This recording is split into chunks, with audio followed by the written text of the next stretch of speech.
How's everybody doing? We are here tonight to play through Mega Man Maverick Hunter X, as I have one more set of fulfillments to take care of here for this said game before I can say I'm fully done at their 8-year-long adventure. So, I briefly talked about how hard mode specifically was different between both X and Vile, but I didn't really want to go through a whole playthrough at that point for a bonus video, just to show off differences, because mainly it's just damage output that's different between you and the enemies you fight. But I figure for a live stream series specifically, we can run through all of Maverick Hunter X in hard mode and play through the entire game and make some videos over this. So that is what we are going to be doing tonight. We're going to be playing through all of Mega Man Maverick Hunter X, specifically with X, and this is going to be a live Let's Play recording. Now, if you've been here for a couple of these kind of live streams in the past, you know how this works, but for those of you who haven't seen this kind of a live stream from me before, a brief rundown is that I'm mainly going to be focusing on playing the game in question, so whenever I'm actually playing through Maverick Hunter X, I'm mainly going to be focusing on the game itself and my commentary. In between stages, I will be catching up with chat and doing my best to answer any questions people would have and fixing anything I need to behind the scenes. But I will be recording this entire series and making individual videos on this, and the VOD will be going out after those videos are live on the main YouTube channel here. So again, if you haven't seen this before, it's a very different kind of stream compared to normal. For me, it's mainly just a standard recording session. I just have a stream running in the background. That's basically what it will feel like for me. So, without any further ado, let's jump into the PSTV itself. And for you guys, you get to see a nice, glorious, like, big feed. But the thing is, the PSTV has a very funky output. Let me show you how I get to see this. It's like that. It's kind of tiny. So I'm zooming this in for you guys so you can see this a little bit easier. Again, with PSTV stuff, I'm mainly just using some very specific settings to make this look as sharp as possible. Maverick Hunter X looked okay. I watched back my first set of videos on the X run originally, but yeah, it was like 2016 I recorded the game, 720p. It looked okay, but I felt like, things could look a little bit better, and thankfully, the modding scene has cleaned up the PSTV's output a bit, so I did show it as like a little joke gag thing to go into the Vile playthrough, but for people who haven't seen that specific part of Vile stuff, I'm using the sharp scaling mod on PSTV, so running integer scale, point scaling. It just makes it as sharp as possible. I just have to zoom it in. So you guys get a much cleaner feed than what I see, because I'm seeing the small output. And instead of just running the game through the actual system here, I can run it through the PSP side with Adrenaline. This is just the PlayStation Portable's interface, just on a Vita. There's a lot of cool stuff you can do with a modded Vita. Like, if you don't have a modded Vita, what are you doing? Mod it. Super easy, and it just opens the door to so many possibilities.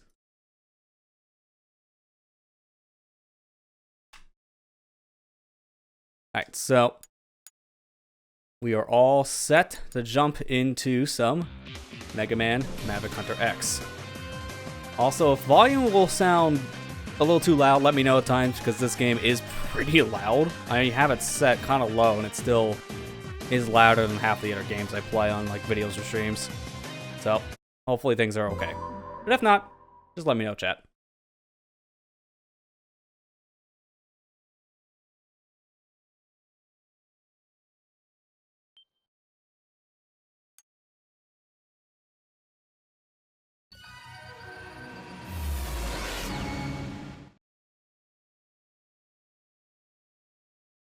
Not really too worried about showing off all these intros, because that's another thing. We're going to be skipping cutscenes in this. There's no point. I might let the weapon cutscenes play out, and that's it. The reason why is because if you want to see a full story run-through of this game, watch the Let's Play series. I'll just say that much.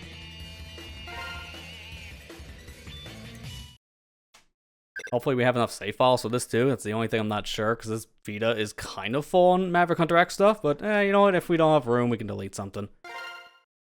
Alright, but here we go. It's time. Let's jump into Maverick Hunter X hard mode with X.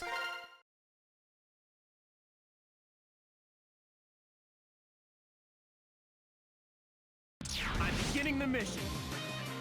Alright, so jumping right in. We are going to be playing through all of X's campaign here in Maverick Hunter X in hard mode. So, right away, that was a great demonstration to show that in hard mode, you take a lot more damage compared to normal. It's double the damage compared to normal mode. Bosses are also going to be a lot more resilient as well, because they also take less damage compared to X's more damage situation. So hard mode is going to definitely going to test our patience, I should say, as this mode is going to be kind of a lot in the beginning. I will say, once we get some upgrades, then the game is going to become a lot easier. And I should be mentioning, I am going to be getting all of the upgrades in the game for X. I'm going to get all the heart capsules, sub-tanks, get all of his weapon parts and all the weapons, obviously. We're even going to go for the Hidoken, so it will be a 100% run of Maverick Hunter X. And honestly, I do feel like getting at least all of the upgrades for X and all the heart tanks and sub-tanks, that is all going to be very, very necessary, just because of the damage output situation here. It's going to make things a lot more comfortable.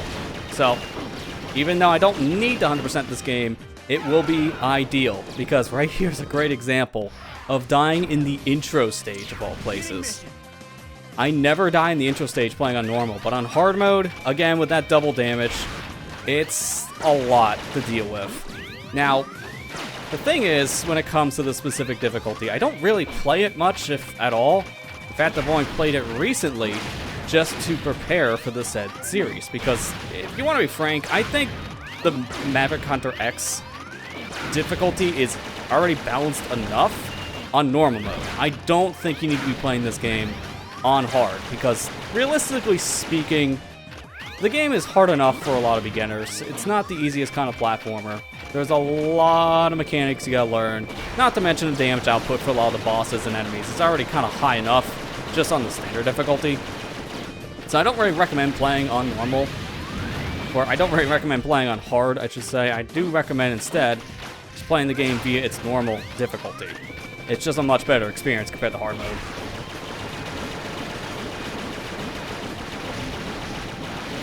There, we got our revenge on our little bee friend here, so now we can actually continue on, which at this point now we're actually getting into a checkpoint, so if I do die again, it's not going to be the end of the world. Now, mind you, if we game over, that's a different situation. Yes, I have actually gamed over on this stage in hard mode because of the boss at the end, Vile. He does a lot of damage in this difficulty, and you really don't have much health to start with. So we'll have to see how that fight goes. For now, we're just going to power our way through these enemies. The flying enemies specifically in this stage can really give you a lot of problems, because it's honestly kind of annoying to fight enemies in the sky at this point in the game. And just blind shots like the car hitting me out of nowhere can also be a problem too. Dude, can this one just please get destroyed? Oh, of course, that drops health off screen, so that just despawned. Well, at least I got some health here. Not enough. Honestly, I would like to have full health coming in this fight, but that should be okay. So, the strategy for fighting Vile here is to use fully powered charge shots, because it will do the most damage. But if Vile hits you, that's like a good fourth of your health bar.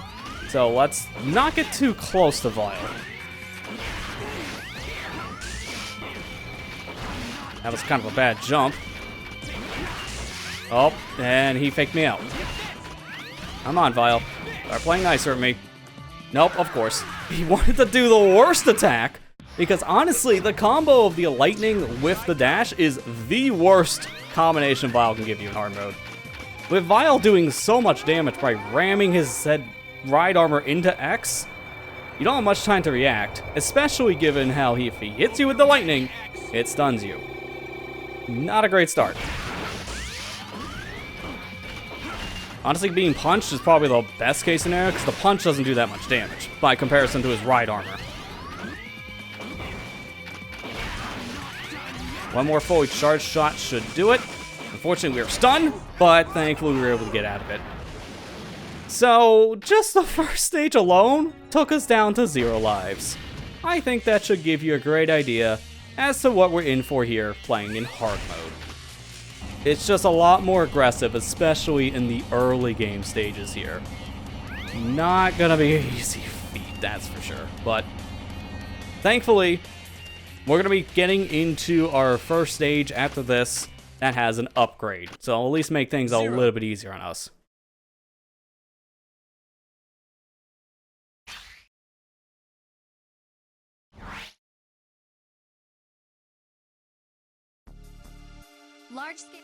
Alright, so now jumping into our stage select, we're going to be playing things a little bit differently compared to the last time around I played through X's campaign in Maverick Hunter X, but you always got to start off with Flame Mammoth.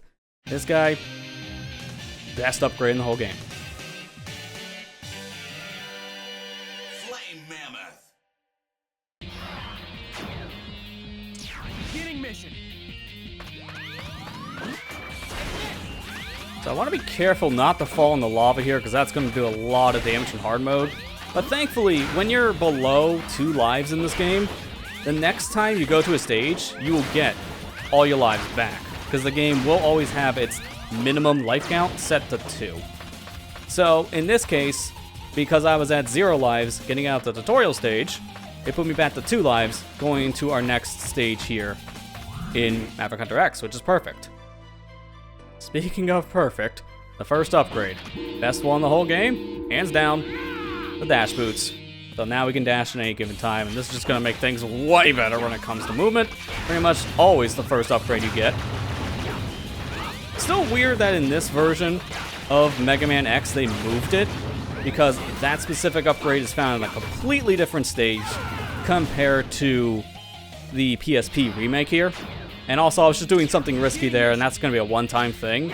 I was trying to get the heart piece early, but in order to get the heart tank here, it's kind of risky to do that early on. I was actually wanting to get hit in the very beginning, but I actually missed getting hit to get some extra iframes. So I took a lot more damage in lava, and as you see, it's a 2-shot. Also, enemies here hurt too, so we're right down to 0 lives again. I swear this is going to be the glass cannon run, because I'm going to just constantly be going down to 0 lives, at least here in the beginning. It really doesn't help that I'm a more reckless player for Maverick Hunter X, so playing with a hard difficulty really does not help that, because you can't be nearly as reckless here. You've got to be a lot more cautious.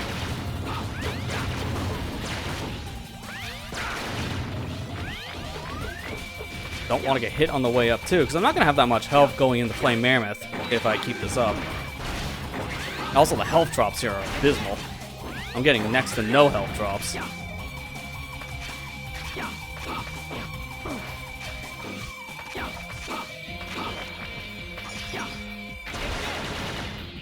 Seriously, no health drop? Again, I'm getting kind of bad luck on that, which is not good, because I don't want to do Flame Mammoth for 1 HP. That just sounds like a nightmare. So, we're going to have to take that L and just come back here with more lives. There's no way we're doing that on 1 HP. That's just a terrible thing. Again, hard mode X is no joke. I am not a fan of this difficulty at all personally, because of just how much worse the damage scaling is. But if you found the normal experience to be too easy, then this is technically a good jump up. So it's balanced enough. It's just, to me, I think the game is already hard enough on just its standard difficulties. So this is just a little unnecessary. And don't even get me started on Vile. Oh man, Vile's hard mode is a whole other beast compared to X. Not even close to actually liking that one. Alright, there we go. That's what I was trying to do our first go around here in this stage. So taking intentional damage there from that pickaxe, I was able to take less damage overall, which gave me enough time with the iframes to go through the lava and get me a heart tank early. So now that I have that heart tank, that's going to at least make getting to Flame Mammoth a little bit more comfortable. But you're technically not supposed to be able to get it just yet. You're supposed to wait until you beat Chill Penguin and then come back here when the stage is frozen over, but I will be happy to come back here regardless, so it doesn't really save me time. It's just to make things a little bit safer. Because I need every safety net we can get based on how things have been going so far.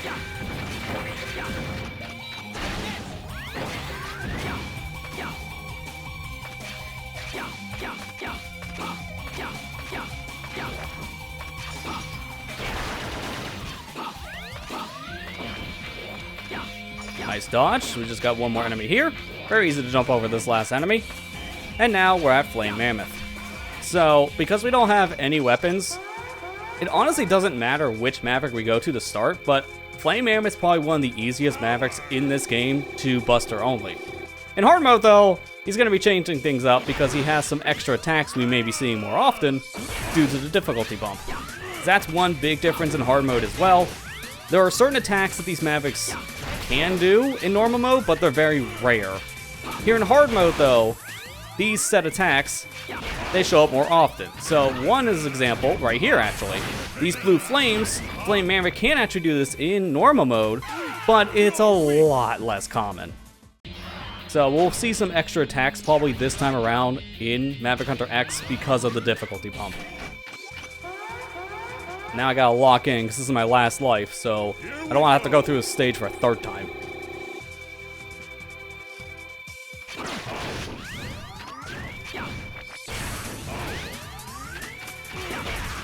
So one thing we can do here to save ourselves some headache is stick to the wall, and when he's getting closer, we want to move away because Flame Mammoth's body does a lot of damage. It's close to half our health at this point, so I want to stay away.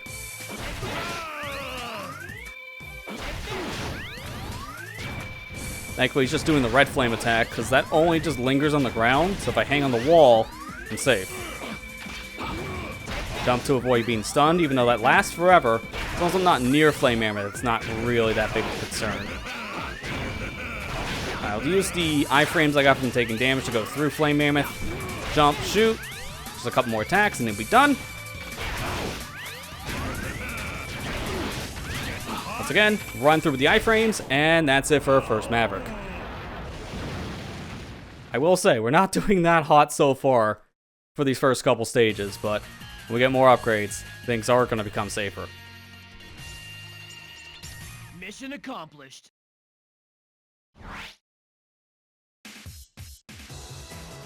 So for being Flame Maverick, we got ourselves our first weapon here, the Fire Wave. Now, I will say, early game, this is actually going to be pretty helpful because of a lot of the enemies doing more damage. I'll definitely be using this compared to using charge shots in a lot of situations.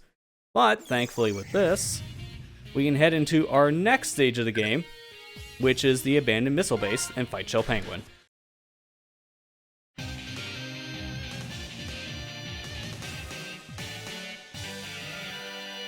Chill Penguin. So right away, we're going to select our brand new Fire Wave here. And this is going to be really helpful for all these enemies on the ground. And this stage has a lot of enemies on the ground. So, Fire Wave away. Also going to use our Buster, which we can use by just pressing one of the other buttons. In my case, I have it mapped to the R button. I saw that. A lot of health just dropped and then just immediately despawned. I'm grabbing this life because we need lives. These bats are in really terrible spots right now. Get them out of here. Dude, what's with the health despawning itself immediately? That's the one thing I really don't care for in this game. It's a little archaic. If the health goes off the screen, even by like 1 pixel, it will despawn, or just any drop pickup in general. And it happens more often than I would like. Alright, but now let's get ourselves our second upgrade, the helmet upgrade. This now we can use to get a sub-tank back in Flame Mammoth stage, so after we're done here, we'll go back to Flame Mammoth. Sub-tank won't be that useful right away because we gotta fill it up to actually use it. So it's probably better to finish the stage we're in first, and then head back for the sub-tank. They got all the bats immediately, which I love getting 3 in 1 flamethrower shot. I gotta be careful how much of this weapon I use by the time I get to the end of the stage. Since it is the weakness of Chill Penguin, I am gonna want to have at least a majority of the weapon ammo. But I do need it up ahead for our heart tank of the stage. So getting this ride armor here, jump on this pillar, and we jump out, because right up here, in this said building, is a heart tank. At this point, I'm going to select off of our said Fire Wave because I'm going to want to use our standard Buster and try to refill the Fire Wave if I can. There we go. Thankfully, we can refill weapon energy even without having it equipped. So as long as I get that weapon pickup energy, then we're fine. I would like to have more health going into this fight, but you know what? I think I can make this work. There we go. It's time to fight Chill Penguin. We are going to be using the weaknesses against these bosses if we have them, simply because if I try to Buster only all these bosses, we're going to be here all night. I want to keep my distance, because in case Chill Penguin jumps, he's going to jump right into me. Also, got to be careful how much weapon energy I'm using. Got to be a little more conservative, because I don't have that much in relation to the health of the boss. So I got to stagger my weapon use. Paying attention to what different attack Chill Penguin does here, so I know if I got to move or not. It's kind of random if he's going to hit you or try to jump into the middle of the stage. Oh, that was very close. That was Chill Penguin's extra attack that we see more often here in hard mode, and that could have easily killed me in one shot.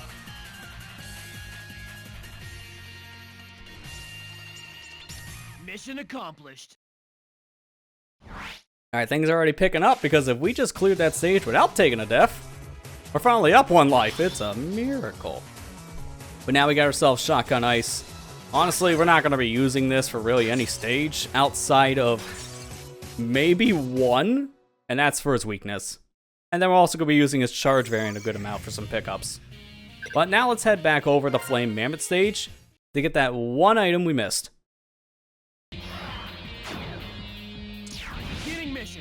So for beating Chill Penguin, the whole stage is frozen over, so don't have to worry about that lava. That'll just give us a nice little shortcut. Now, unfortunately, how this game is set up, you need to either beat Chill Penguin or Flame Mammoth to get the other item in the stage. So we have to beat Chill Penguin to get this sub-tank because of the helmet upgrade. And we have to beat Flame Mammoth so we get the Fire Wave to get the heart tank in Chill Penguin stage. So no matter what you do, you're backtracking here. So I'd rather just get the leg upgrade first and then come back for the set sub-tank. Now that we got it, we can just exit the stage and we're good to go. So now our next stage in question is actually going to be Storm Eagles.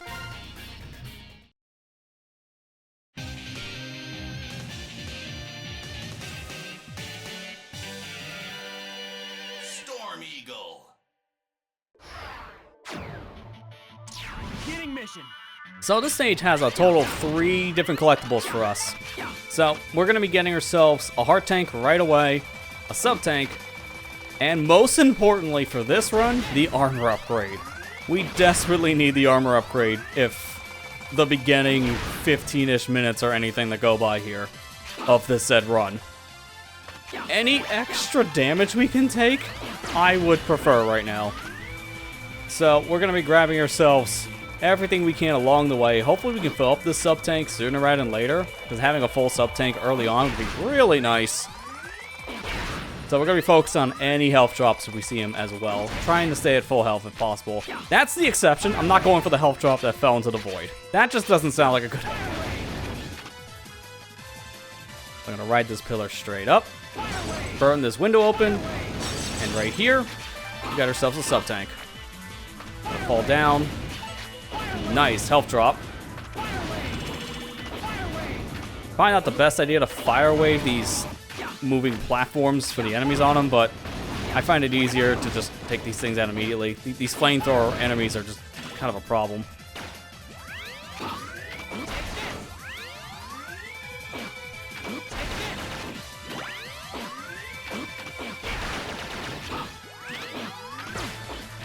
This one I can actually skip altogether, because now I just want to burn this specific set of platforms to get myself another life.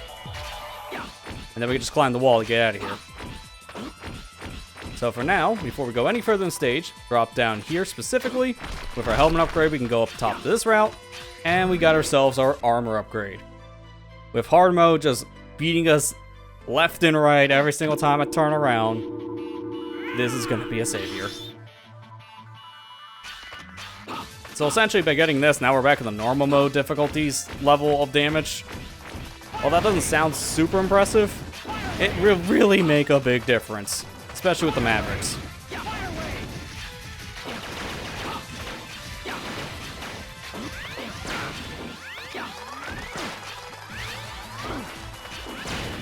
So now we're at the end of the stage. It's time for us to fight Storm Eagle.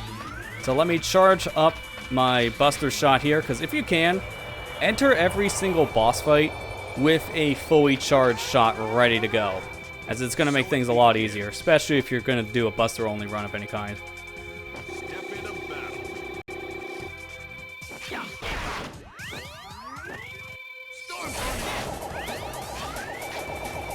Thankfully, the Storm Tornado attack is the least threatening attack possible. It's a problem if we're at the very edge of a ledge, but in the middle of the arena, it's not really that big of a deal. This attack, though, not really too much I can do to avoid it. Just kind of a pain, if you want to be honest.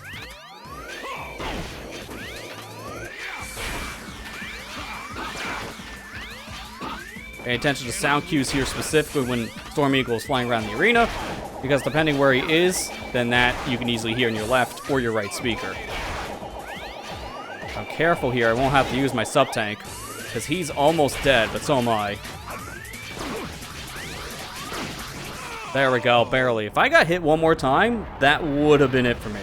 But thankfully, that's it for Storm Eagle.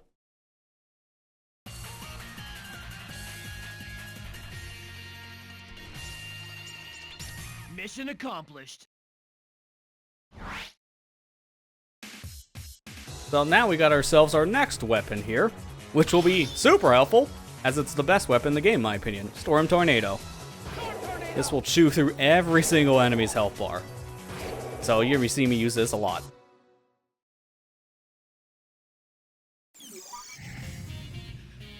So now we got ourselves our armor upgrade. Let's go over to Sting Chameleon stage, as there's one more upgrade to X to complete his arsenal. So let's do it. Hey Karen, how you doing? Thanks for that way to go. Appreciate it, especially how this mode's been kicking me so hard so far. I'm beginning the mission.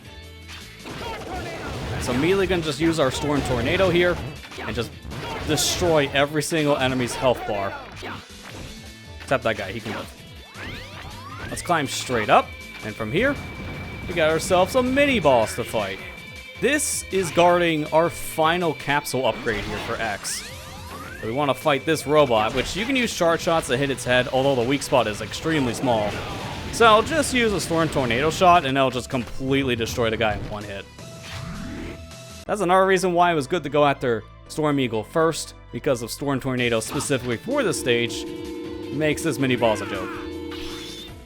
But now we got ourselves the charge upgrade, so now we can charge our Buster to another level, doing more damage, but more importantly, we can also charge up sub-weapons and get a secondary effect. So for X, we can use our Shotgun Ice here, for example, make a platform, and use this to get to the other side of this cliff, which just barely gives you enough of a gap to jump onto the wall and grab ourselves a heart tank here. Otherwise, we would have to backtrack to the stage after beating Launch Octopus. So because we had ourselves the charge upgrade now, we can just use that to our advantage. We're going to use Fire Wave to save a little bit on that Storm Tornado energy. Thankfully, with our helmet upgrade, all the rocks falling on our head just get immediately destroyed. And now we'll just completely destroy all the trees here, which does kind of make you feel a little bit like a monster, but the robot trees. Everything in this world is robotic. If I can just get like one drop of health, then I can start filling up another sub-tank here, and that'd be really helpful. I don't know if that's going to happen, though, because health drops for me in hard mode just seem to be a suggestion. Thankfully, a suggestion that the game agreed with. Thank you. Nice, a big upgrade. Another one. So we almost have a sub-tank filled at this point. That's really going to be helpful for later on. And heck, it's going to even be helpful maybe even for this mini-boss, or this stage boss, I should say. Because, I'm going to be honest, fighting Sting Chameleon without his weapon, not going to be fun. I would have preferred having Boomerang Cutter, but that's not until later.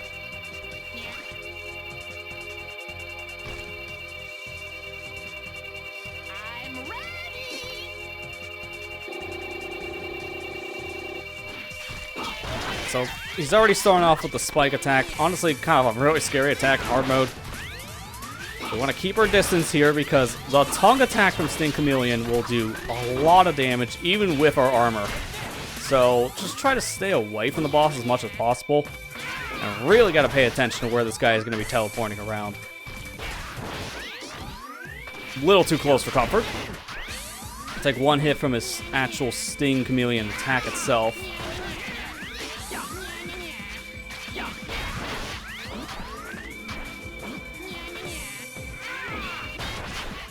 Oh, how did that miss?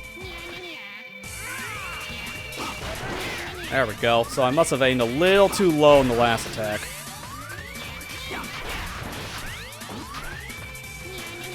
So far, a pretty good pattern.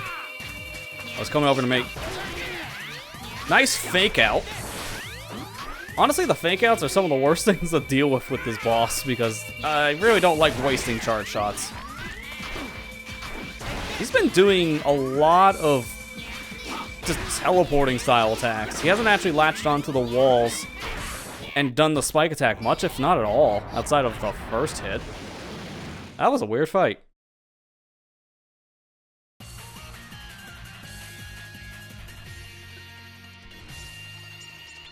Mission accomplished. Alright, so now for defeating Sting Chameleon, we get his weapon, which is just Chameleon Sting. Not the most creative name. But honestly, the weapon itself I don't find too much use for. Although you can angle the shot, which can help for certain enemies if you can't hit them too easily with your buster. But we will be using the charge variant of that a lot because of the invincibility.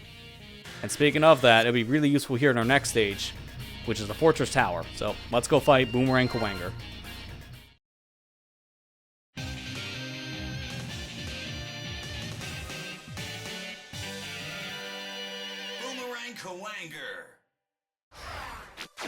So right away, let's swap over to Chameleon Sting and charge it up. Because right in the very beginning, this is going to be one of the reasons why this specific weapon is super helpful to have along with the charge buster.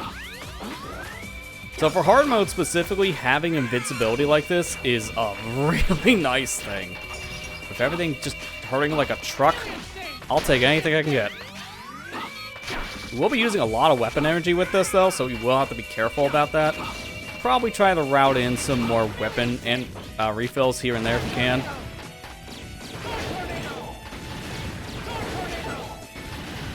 Thankfully we got ourselves a health drop, which is going to be helpful. That sub-tank should be just about full. I know I said that at the end of Sting Chameleon stage, but based on how many big drops we've been getting, it's got to be basically like 1 to 2 drops away full.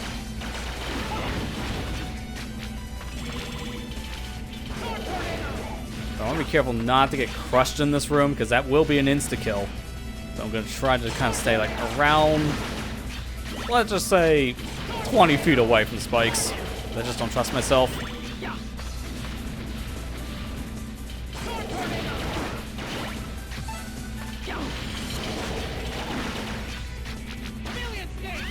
Alright, now we're at the end of our elevator ride. Charge up Chameleon Sting here. Use it after you get off a ladder, not the frame you get off, because as you notice when I tried to use this entering the stage, it just canceled itself out and didn't work. If you use it the moment you get off a ladder, the animation of X getting off of the ladder itself cancels your charge shot. So it's just kind of a waste of your time. So just wait a second and then use your charge shot once you get off the ladder fully. Alright, now we're at the end of this climbing section. We got ourselves a heart tank here, which is pretty tricky to get, but with a well-timed jump, you can actually get it using Shotgun Ice here.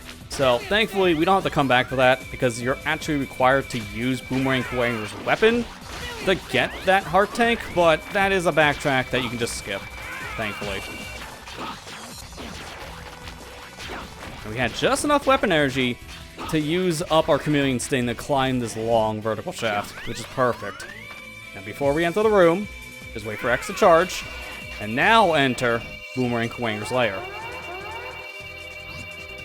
This fight here will be our last fight without having all the weaknesses for every boss we're going to be fighting. So after this, I don't have to worry about charging my Buster every single time I enter a boss's lair. I will say, fighting Boomerang Quanger with Buster only isn't really that bad because you do stun him with a charge shot. So that extra little time you have when you stun the boss is going to really help. Also, pay attention to where the boomerang's being thrown because you can actually jump around its radius and just bait it to the top of the room if you know what you're doing.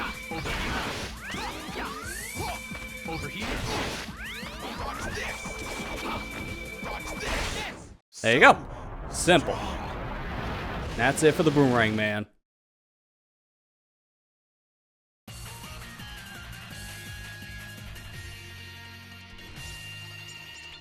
Mission accomplished.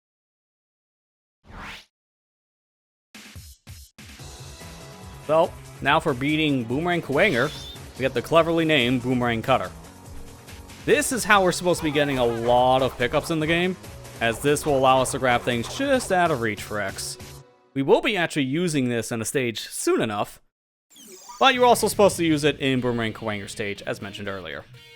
Let's make our way now to our next stage here, the electromagnetic power plant. Let's fight the easiest Maverick using his weakness, Spark Mandrill.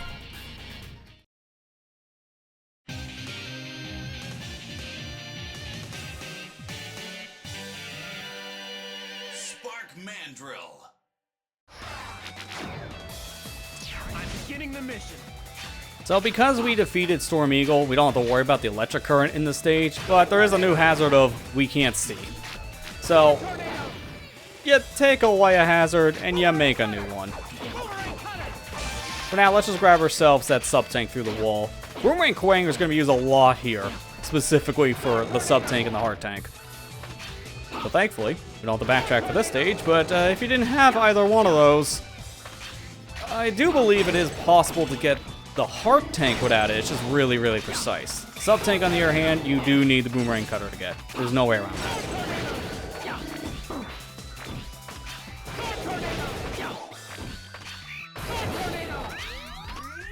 Kind of hoping for a health drop after that, but let me charge up the Storm Tornado here and just release that right in the center of the room to do a lot of damage to this mini-boss.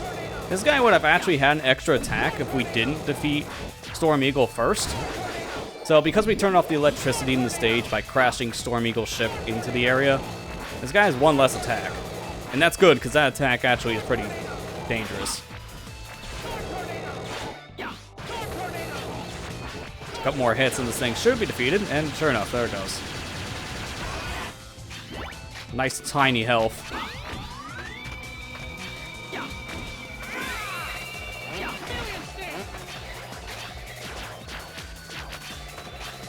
I'm fast enough, I can get through this whole room without having to charge this Chameleon Sting up again, so let's hurry up.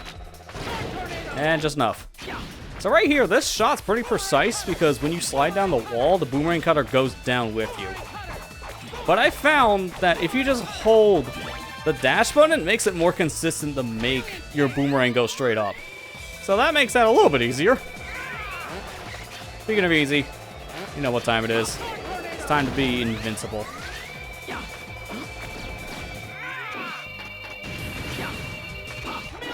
So this will be the last stretch of the stage, so if we get through this fast enough, we won't have to worry about charging up Chameleon Sting anymore. And we can just phase through all the enemies, just like so. And that's it for the stage. Now it's time for quite possibly one of the easiest Mavericks in the entire Mega Man X series, using his weakness. And I have to specify specifically using his weakness, because this guy does put up a pretty decent fight if you don't hit him with Shotgun Ice. But with Shotgun, feel free to laugh, because this is just comedy gold. Can't even move. He's lucky he gets one jump in. This is what it's like. What a joke of a Maverick.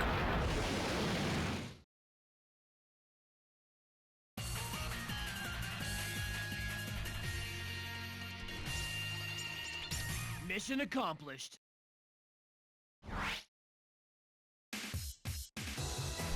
So now for beating Spark Mandrill, we get his weapon, the Electric Spark. I personally find this pretty useful for any enemies on walls because of how it spreads, but I'll mainly just be using this against one of the later Mavericks. But now with that stage all said and done, let's move on to the subterranean base here and fight Launch Octopus.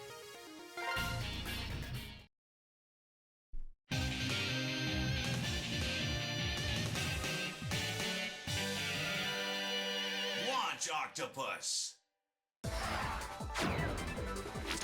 Beginning mission. So don't try to use Flamethrower here, because you just make air. Flamethrower is useless underwater. You don't say. Hey, at least this game thinks about physics compared to some other video games. Call of Mario with fire underwater. I'm gonna charge up a Storm Tornado shot right here. Release it onto this said mini-boss because this little submarine will take a lot of damage if we use a fully charged up Storm Tornado. You do want to hit its little radar piece on the very top because that will actually stop the boss from firing out little torpedoes. And you really want to do it for phase 2 because yes, you fight the same twice in a row. This one specifically is a lot more dangerous because of the spikes. Nice big weapon energy refill. We'd love to see it. Now I'm actually going to select my flamethrower because Fire Wave is going to be useful for one thing and one thing only in this stage. The ship. Now back to Storm Tornado.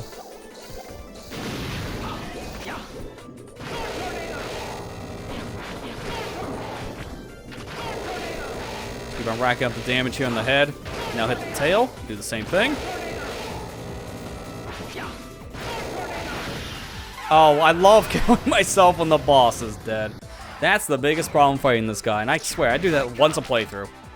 Because you can't see where you're jumping down, it's very possible to jump on spikes. And as you see, the checkpoint is right before the submarine mini-boss, so I gotta fight this guy again. Thankfully, with Storm Tornado, it's not really that long of a fight, but it is still kind of annoying I have to do this again. Hey, we filled up a sub-tank, so I guess it was worth it? Question mark?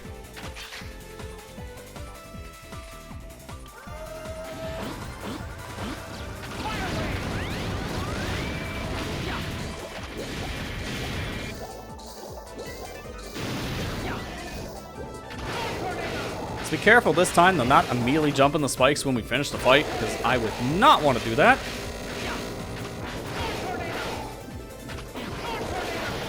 There we go. I'm going to actually ride the boss down here a little bit so I can actually see where we're landing. This time to be a lot more safe. But there we go. Don't have to do this fight again, because now we got the heart tank, and that will stay saved, even if we do die. We don't plan on it, but just in case.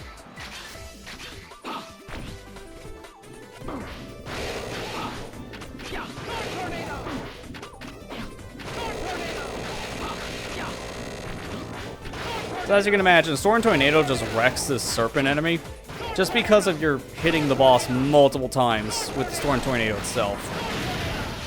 And that is how we get the quick kill. That was very helpful. I didn't know the boss was that low in HP. So if you kill the serpent as it's going underground, you don't have to see the entire animation of its body falling apart. It will just instantly explode, which is really helpful.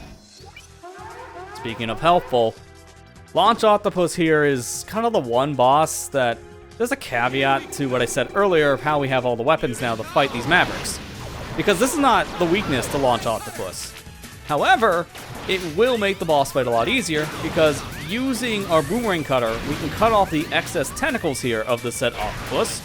And now, that causes him to only use these missiles to attack us. He can't use his little underwater tornado attack anymore. So, we can just blast away with a charge shot, which will destroy the missiles, and just stay away from the main body so we avoid damage. And that'll just make this fight infinitely easier. And that is Launch Octopus defeated.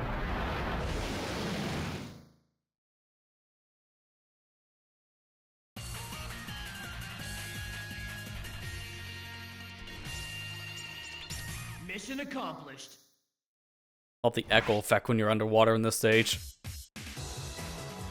So now for defeating Launch Octopus, we got ourselves the rolling...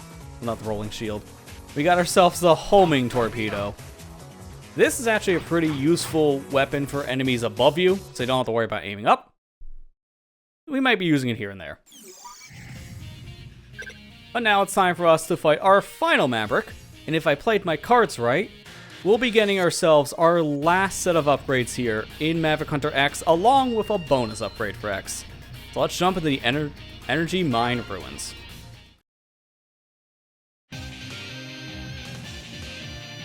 Hey Matt, how you doing? Armored Armadillo.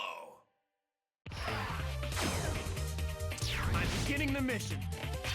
So, this stage specifically, you're going to be seeing me abuse Chameleon Sting here, so we don't have to worry about taking any damage. The gimmick of this stage is that for us to get a very specific upgrade for X, we need to go through the entire stage without taking a single hit. Not to mention, we need to 100% complete the game. At this stage, we have not 100%ed Maverick Hunter X. We are missing one more thing, but thankfully, it's in this stage. So, by the time we're done here in Armor Armadillo stages, we'll have all the hard tanks, all the sub-tanks, and we already have ourselves all of the upgrades for X. So, all we gotta do at this point is just not get hit.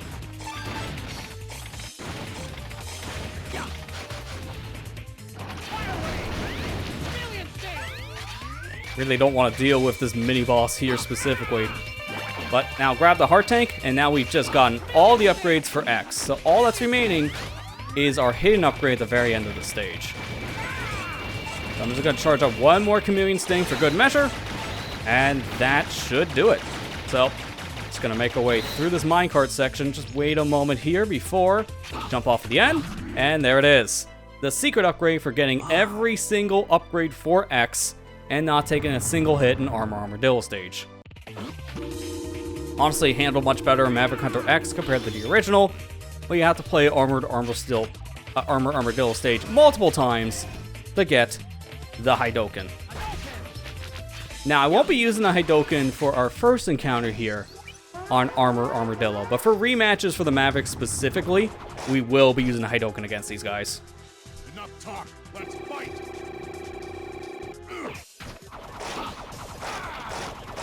Yeah, let's be careful here not to stay in the center of the arena for too long. But after a couple rallies, our friend will reveal himself. But unfortunately, I missed my shot, so I'm just going to wait this out. Electric Spark's really slow, which is why I don't like using it to fight a lot of different enemies. So we got to be kind of close up, or just be mindful this thing takes a very long time to actually shoot.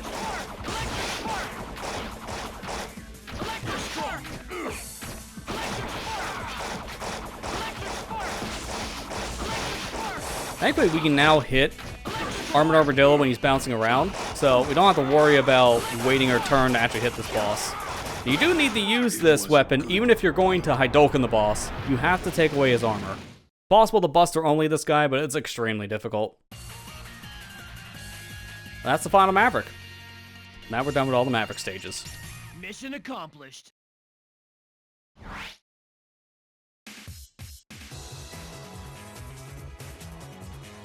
And for defeating this Maverick, we get ourselves our final weapon, the Rolling Shield. Really helpful for enemies on the ground, which is mainly going to be good for things like Metools, for example. The enemies with helmets. But for defeating all the Mavericks, now we get to go over to the Sigma Palace stages. And we get to fight ourselves Boss Spider at the end. It's going to be a very long fight. Let's get it started. Yeah, you don't have to kill yourself 4 times in this version to get the Hidoken. You just get it by playing the stage perfectly. It's a much better way of getting a Hidoken.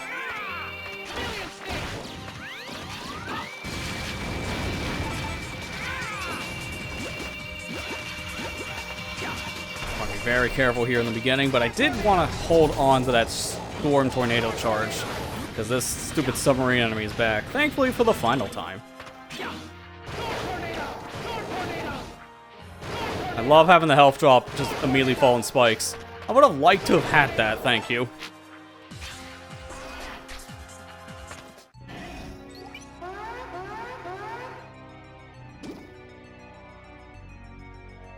Alright, so for this boss, I'm going to be using a Hadouken against it.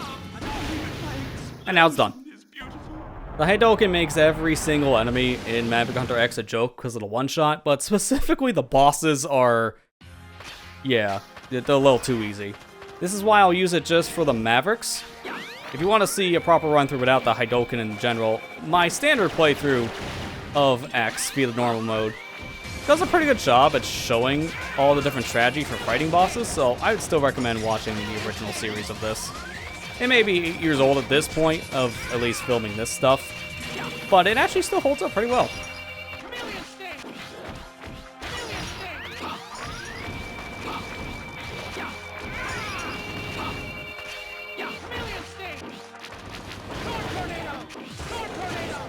I would like a health drop here so I can use my Hadouken against this next boss, but I'll hold my breath based on some of these pickups so far.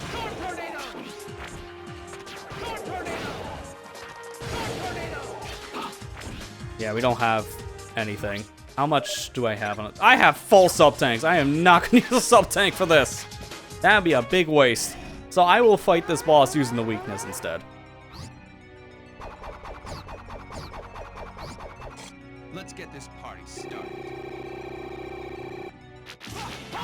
Well, thankfully, Homing Torpedo will do a lot of damage, and it also stuns this Maverick, so we won't really have to do too much but dodge. Unfortunately, every single Maverick in this game has a long set of iframes using their weaknesses like this, so it's gonna take a bit. Spark Mangel's the one exception because he's just funny.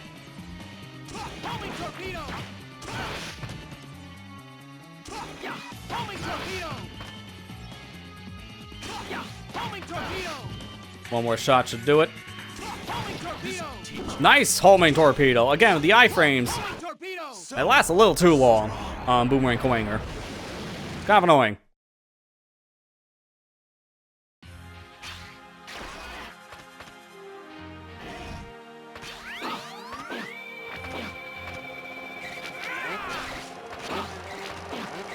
Alright, thankfully we can just run through this room with invincibility, because no way I'm finding any of that stuff. Kind of a busy room, if you want to be honest. But here, charge up a Buster Shot, because now we're at the end of the stage and fighting the Boss Spider here. Boss Spider is actually weak to either the X-Buster or Shotgun Ice, so it doesn't matter which one you use. In some cases, you might want to use the Buster, because Shotgun Ice won't hit the little spiders on the floor. So this is where having the Buster would be a better idea. In this case, I won't have enough time to charge, so I'm going to swap over to Shotgun Ice. Use that. Now I'll swap back over the Buster and use this.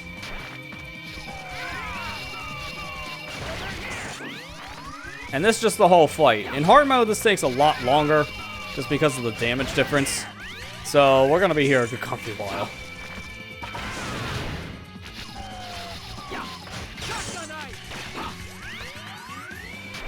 Honestly, this is a boss I just recommend using a Hadouken, just to get a move on, because, let's be frank, the boss itself isn't really that hard to fight once you know the gimmick.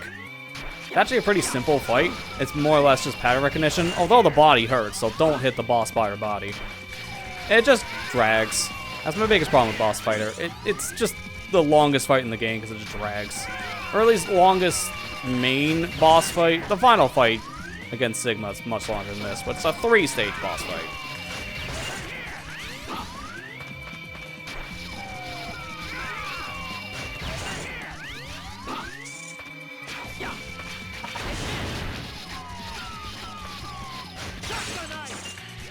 Alright, 2 more hits and then this thing will be defeated. Okay, 3 more hits because that one didn't count. Clearly didn't hit. There you go.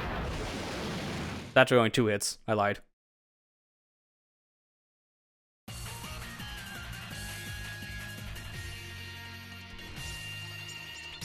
Mission accomplished. Yeah, trouble with the spider. Again, it's mainly pattern recognition. The guy does hurt like a tank, so if you get hit by the boss, it just does a lot more damage than you would like. So, if you can't recognize the pattern immediately, it is kind of a bad boss to fight. Speaking of bad bosses, Sigma Palace 2's fight at the end, I'm not the biggest fan of. Let's fight Ragda Banga.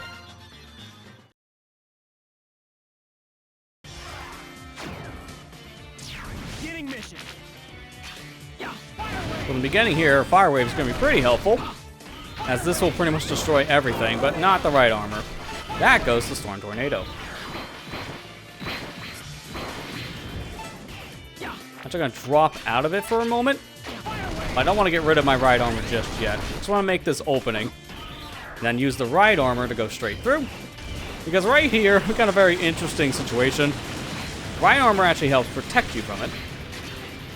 And then here, I deal with a very, very similar problem. This time, I'm being chased. I don't like being out of weapon energy here, though. I didn't have enough Fire Wave. That's kind of unfortunate, so... Back up Sting Chameleon.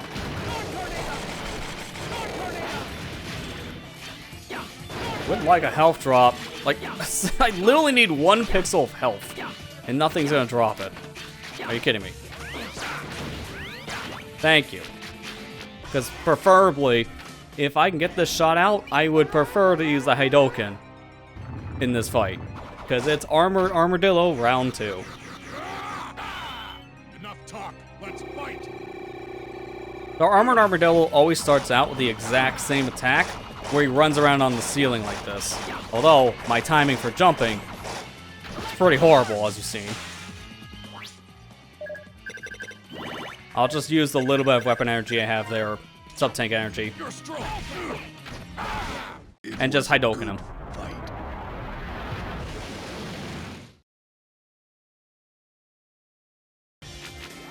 Alright, right here, we're gonna swap the Sting Chameleon so we can have a little bit of infinite. Oh no, actually not here. That'd be next. I'm gonna use Rolling Shield instead, because when you charge up Rolling Shield, it gives you a shield. Fancy that. But we have a lot of flying enemies here, so the Rolling Shield's actually a good pick for this room.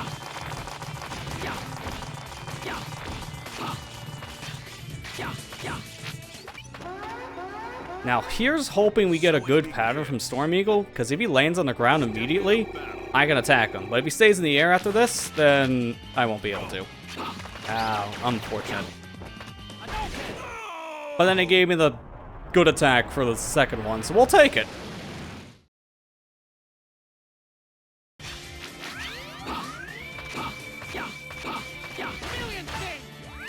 I'm not going through this room, this is scary.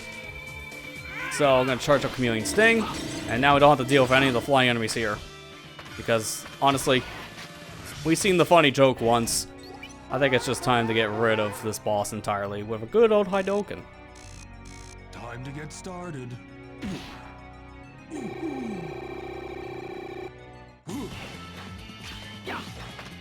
you land? Thank you. This is what it's like. That's almost on par for how you fight him with the weapon, in terms of time to defeating him. Or what you use. Spark Mandrill's pretty easy. Well, if you use the Buster, that's a different story. Alright, now we're going to want to fill up our Sting Chameleon ammo here, because this boss at the very end, we might use all of it if we're not careful.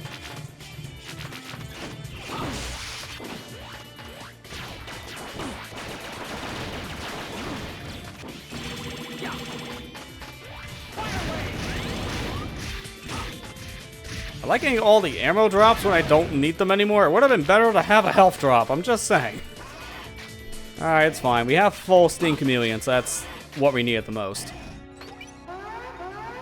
So now, probably the most awkward fight in the whole game. Rangdabanga here is just kind of annoying to fight, and in hard mode, his eyes are a lot more aggressive, and they also have some different patterns to them. So pay attention when they're green and red. You'll see some different things. And here, this is why we filled up our sub-tanks. We're going to use one right here, otherwise we might die instantly. Wait for the nose to move around. Good shot out. Try to get multi-hit if we can, because that does a lot of damage. Don't fall in the spikes immediately. There's a difference with this eye. As you can see in the red eye, there's a lot more of it. 3 eyes now.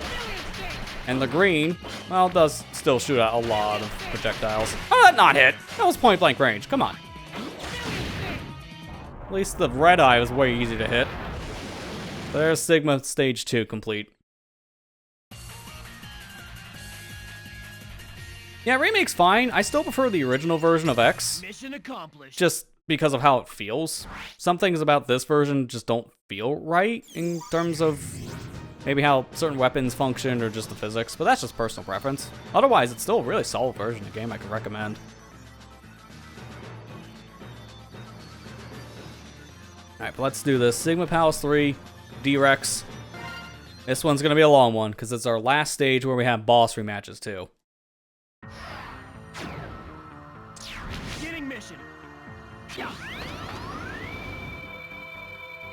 We're going to immediately charge up a Chameleon Sting here. And using this, we can just run through the entire room. As fast as we can, mind you. And if we can get through fast enough, we don't have to worry about a single enemy. Now, it's time for Dodging Simulator followed by Hadouken. Because in the beginning, Chill Penguin's going to fire out 4 ice projectiles here. After the 4th one, Hadouken. And that's Chill Penguin.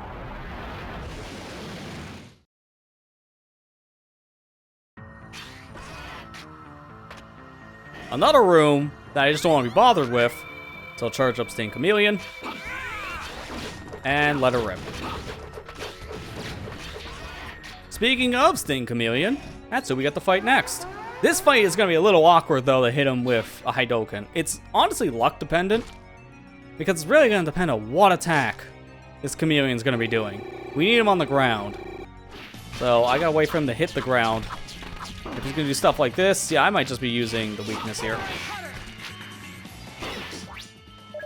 Ooh, actually, this could work instead. Oh, okay, maybe not. I don't want to waste another sub-tank just for that, so I'm going to just fight him with the Boomerang Cutter to finish this. Mind you, Boomerang Cutter makes this guy a joke, because every hit will reset Sting Chameleon's positioning. And most of the time, he'll just jump back and forth between the ceiling on the left and right side. Although he does like changing it up a lot of the times using his tongue attack, so I'm getting a little unlucky with that. Just one more Boomerang, and that's it. I took a lot more damage in that fight than I would have preferred, so here's hoping to get some good energy drops in this next room.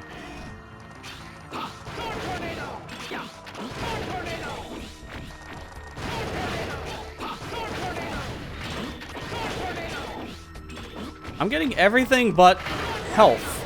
It's all weapon. Come on. Well, that's extremely unfortunate.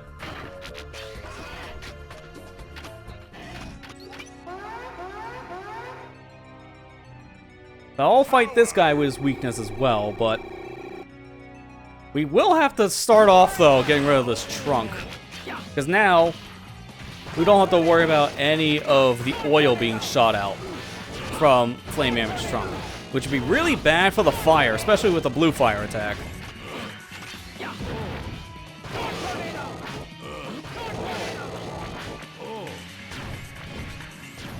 I really don't like jumping off the wall trying to do a dash attack, because that half the time for me results in me not getting the dash jump, and then I just fall right on top of Flame Am's head.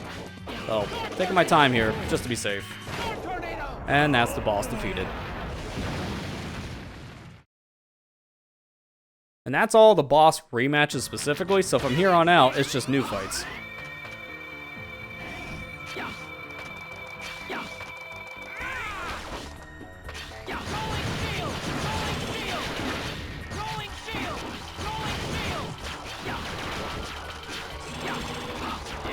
I was really hoping for any weapon drop. How am I not getting like any health drops from anything? Just weapon energy and weapon energy only. It's ridiculous.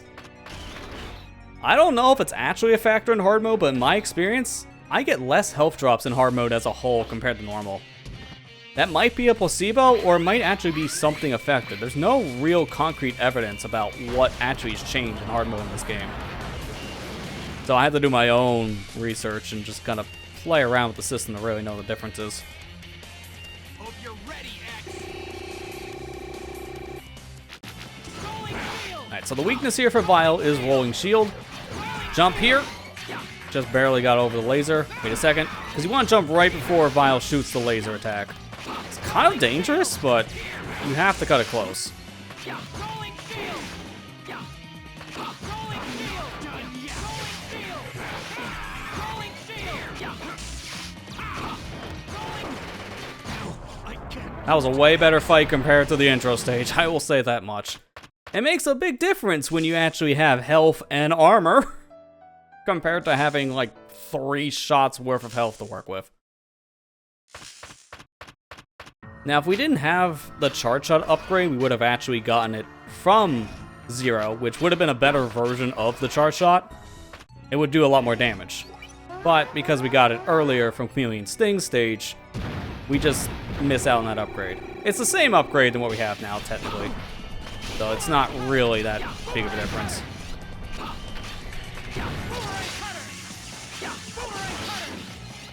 Alright, honestly, I'd rather take the intentional death there than to use up a sub-tank. Because at this point, we have ourselves close to 2 full-on sub-tanks to work with. Probably like 2 1/4.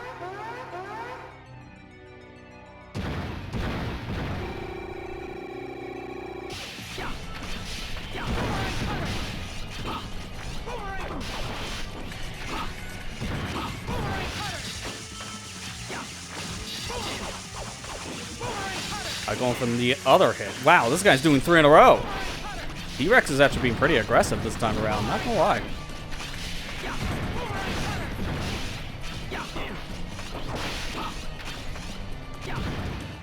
Nice! Instantly knocked off the wall. Thank you, buddy.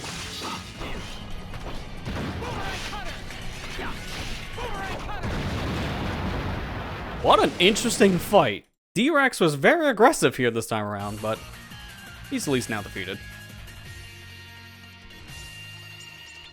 Mission accomplished.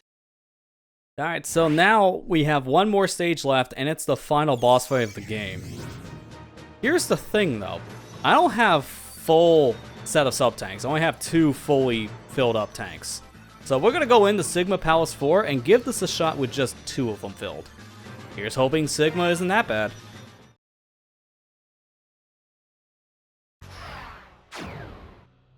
I'm beginning the mission.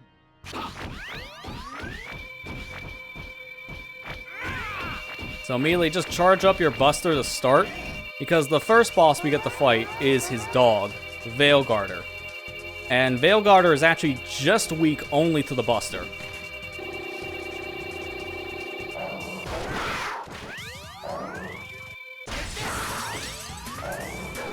So I'm paying attention to whatever he's doing, because if the dog is growling, then there's a good chance we'll have enough time to shoot him with a Buster shot.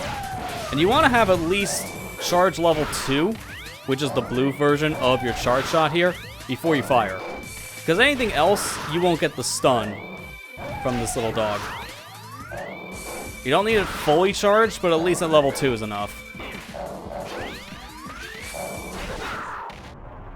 I have an awkward way to end it, but I'm trying not to take too much damage, because Sigma himself hurts like a truck.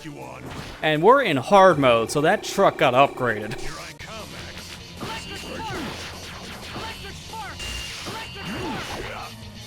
Stay away from that attack. Even though our upgrades, that can do close to half of your overall health in the game. It's really devastating.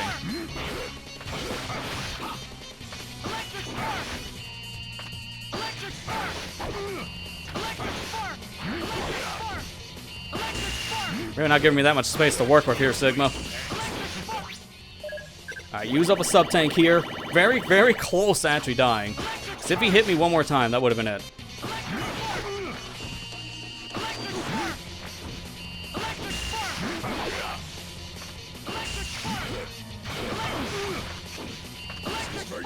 Alright, there you go. That's Sigma Phase 1 down. Now, for the scary part, Sigma Phase 2. So remember how I said Sigma himself hits like a truck? Well, Phase 2 might as well hit like an actual tank. Well, how big he is, he might as well be a battle tank.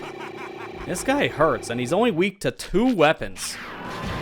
The rolling shield and a fully powered charge shot from the Buster. They're the only 2 things that will actually hurt this boss. So we're going to be using the rolling shield specifically, but we got to be very careful, because I only have 1 sub-tank to work with. And this guy could easily kill me in 2 more hits. Not even kidding. Be very careful of the lasers. They are some of the worst attacks from this guy in terms of damage.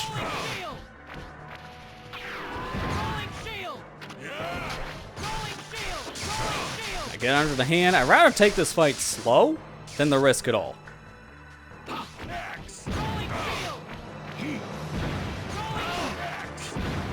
Alright, right here, we're going to use our final sub-tank as we will die in one more hit. Alright, stand under the hand. This time looks like he's going from the right side. Oh, then he also hit me with another attack at the same time. That's dirty. So I got hit with an electric attack on the floor, which is impossible to dodge in that situation. If I jumped into the hand, that would have also hurt me.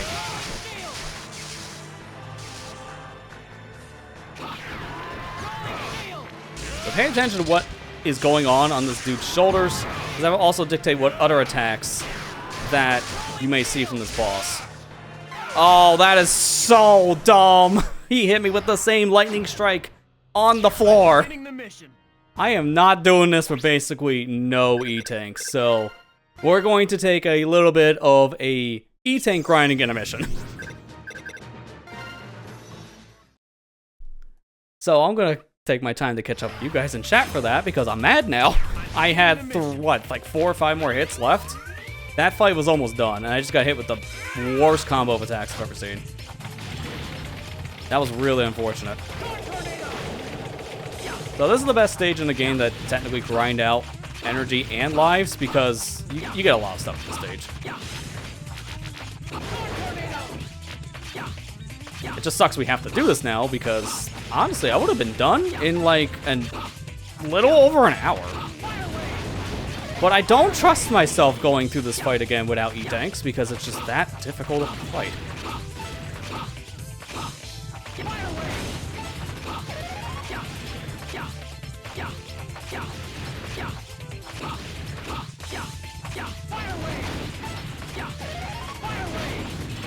We're gonna probably also max out our lives before we're done with this too. Because again, in hard mode specifically, I don't know if this is a real thing or not. I don't know if anyone can confirm or deny this if they played this before, but I've just noticed less health drops in hard mode.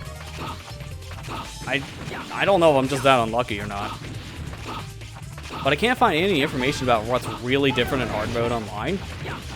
I just find that one little piece of information I always see circling around, which is just you take more damage. That's it. No one mentions the extra damage that bosses take, or if there is a lack of health drops from enemies now. I don't know of what's true and what's not, because again, there's not much documented about hard mode in this, because not many people play it. It's fair, because the hard mode in this is just a little too much.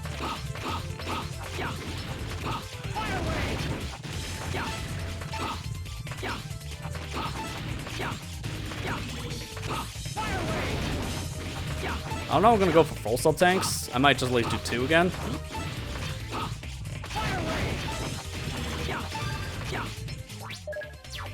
Might just at least try for like 1 more. It just depends on how long this takes. Vile also has a hard mode. With how fast this is going tonight, I might actually attempt it. Now here's the problem. Throughout this whole week, I've been practicing X's hard mode, but I have not touched Vile's. And Vile already is much harder compared to X, because he's a glass cannon. So, just his normal mode alone, honestly, when I first played it, I got a couple game overs, because he just takes way too much damage. He can get 2-shotted from a Maverick to start. That's how bad Vile is. But, in hard mode, I imagine that 2-shot becomes a 1-shot. Like, his health is just a big problem in hard. So I would probably want to prioritize getting health upgrades as soon as possible for him. AKA, we go to Chill Penguin first, because there's no way I'm going without that armor upgrade. Well, we might attempt it. If it's kind of a wash attempt, I might do another stream of it later, after I practice it. Because how I handle these kind of streams where I'm showing this stuff off live, because I expect more mistakes when it's live. Because there's a lot more variables in play. But I try to practice up enough so I have all the knowledge I need coming into this. But at the same time, since it's a live environment, I know already I'm going to make more mistakes compared to if I was just recording, because I can just scrap a recording and try again if I want like a very specific kind of a showcase. So at that point, I could just grind out the perfect attempt. When you're streaming, you can't do that. It's kind of impossible. So I accept any kind of mistakes, and I roll with them. but I want to at least try to maximize the amount of good plays and minimize the amount of bad plays, if that makes sense. Because I don't want to have to keep on doing this over and over again. Because then it's just not as good of a show. And we're also making a safety save here in case anything happens. I should have enough save slots to work with, because there's not many left on this PSTV. At least for this game. Alright, round 2 for Sigma. Let's do it. I'm beginning the mission. We're not going to use the Hydolican for the rematches, by the way. I only wanted to do that for the Mavericks. So I'm going to be fighting all 3 fights here, essentially, for this final stage. With the weaknesses only.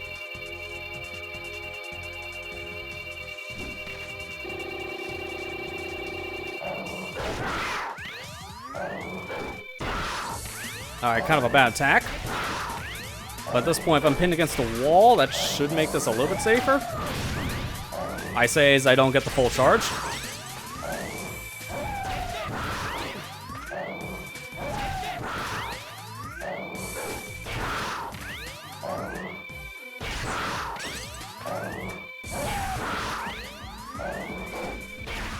Okay, well that was kind of a whiff, but that's fine if the dog wants to do 2 different jumps to the wall. If I'm far enough away from him, that attack doesn't really matter. I'll take you on. Here I come, Max. Good lunge to start. I kind of prefer him doing that to start off, because I'm already mentally prepared for it.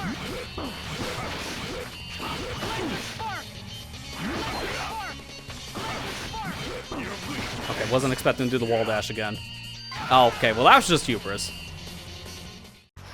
I thought I had a little bit of damage to tank that, because I don't want to use the sub-tank immediately. That would have been bad.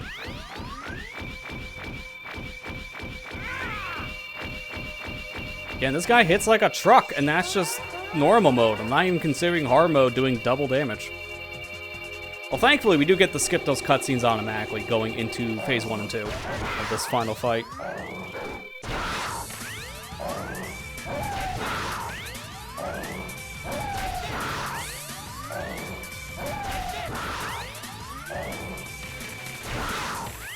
I've never seen him just walk up to X like that before. That's a new one.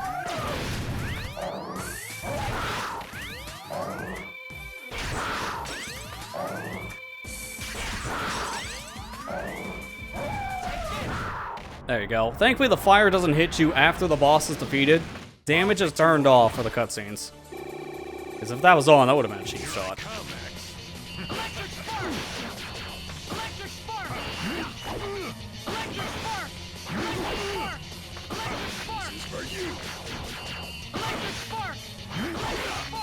That was very close. It looked like I got hit with the lightsaber for a second there. It was that close to hitting me.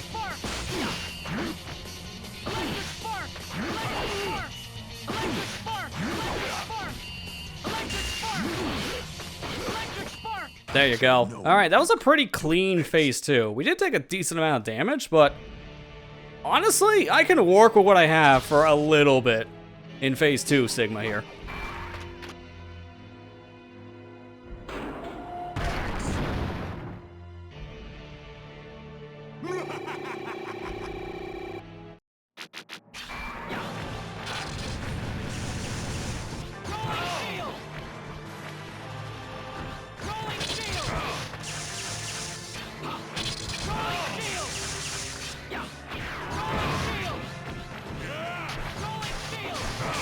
Right here, I'm just going to take a safety and actually use a sub-tank. Because if this does more damage than I'm calculating in my head, that will be a bad thing. Just wait this out. Not too worried about if we run out of rolling shield ammo for this, because I will just finish him off with the buster.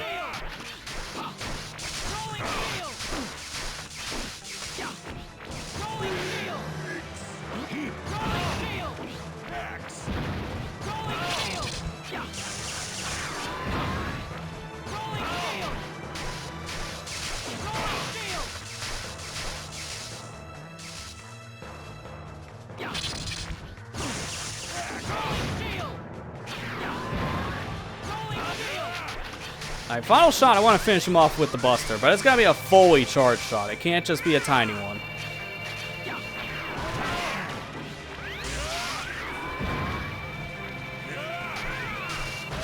And that's it. Only needed one sub-tank for that. Kinda wish that's how it went for the first attempt, but honestly, not a terrible fight for the rematch. And that is it for hard mode of Maverick Hunter X. It's kind of a lot. I will admit, not how I prefer playing this one. The double damage you take makes early game horrible. Like, most of our deaths were from the horror, like the beginning of the game specifically. Intro stage, Flame Mammoth, a little bit of shenanigans and like Chill Penguin and such. Like, all that's just because we take 3 or so hits and we're dead.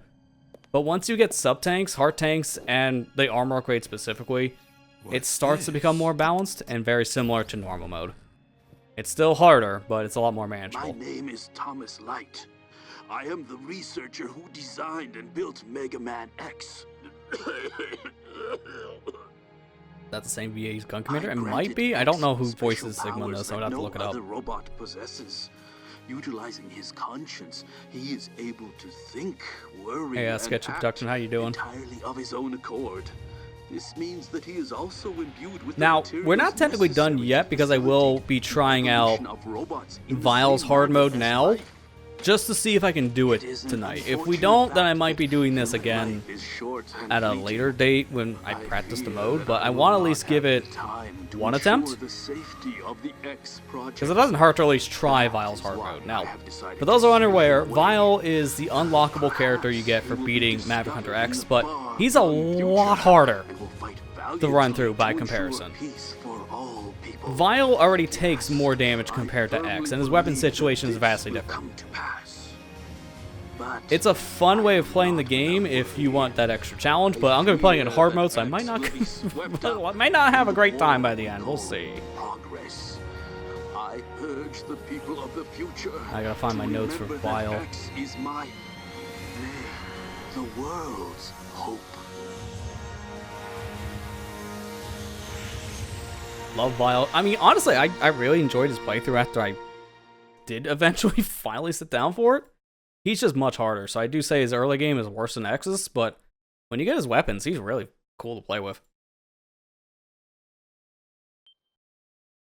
Alright, so we're going to save over this file, and that's that. Looks like I do actually have to clear up some space, though, on this PSDV, because I don't have enough save slots.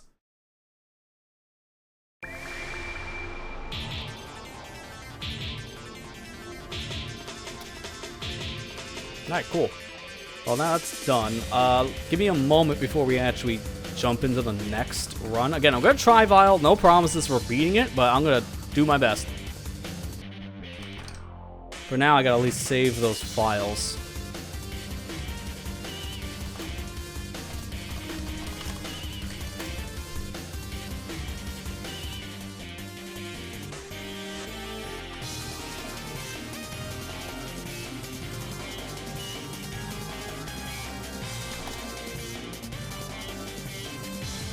I gotta make sure that came out okay. Thankfully, I can always use the stream footage if I had to finagle something. How big was that file? It's gonna take a minute to transfer. Oh, it's only 14 gigs. It won't take that long. Not like a minute.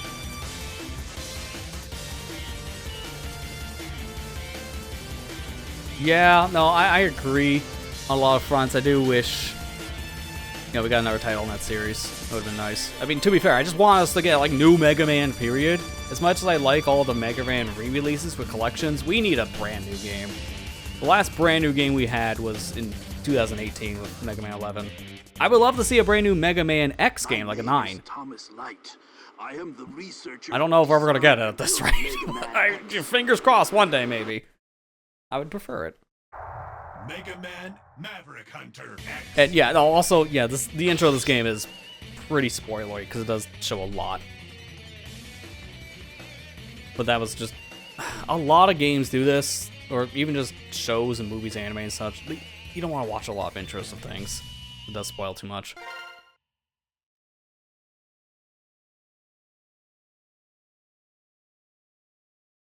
Alright, this should be just about done. Okay, yeah, file's done. Let me just make sure that's fine before we continue.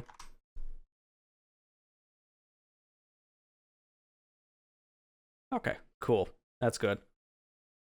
So now, starting up a new session. So again, I do have notes on standby. I'm going to be playing in a very specific route, which, if you want some fun behind the scenes for how the Vile mode playthrough went on this channel, kind of followed a speedrun. Legit, I've never played Vile before, so I was trying to find a decent route. And then I found the speedrun route for Vile 100%. And I'm like, I'll try it, see how that works. Beginning game of it is horrible, so I'm going to be altering it this time around, because you go for Storm Eagle first. We're not doing that. I'm going for Chill Penguin first instead. Well, let's give this one an attempt. Vile hard mode. Help me. It's going to hurt a lot in the beginning. I'll show you how strong I am. So, Vile here plays very differently from how X plays in his campaign, because we have only 3 weapons to use at any given time. An arm weapon, a shoulder weapon, and a leg weapon. So, we have less variety of things to use, but to make up for it, Vile gets a lot more weapons to equip as a whole. So there's a lot of very interesting combinations. It's just the one thing I'm really worried about in this playthrough is that Vile is a glass cannon. He's really powerful when you give him the right stuff, but he's also very, very weak in the beginning of this game. Just a handful of hits, and Vile can easily get killed.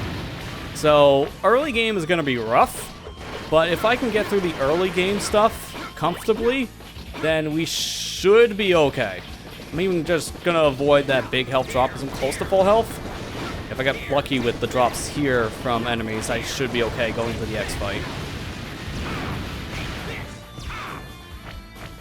You're also going to see me use a lot of very specific attacks with Vile just for movement stuff. Because you can float in the air using his arm and leg cannon upgrades, which will help things in terms of just avoiding some enemy attacks, but also make certain jumps.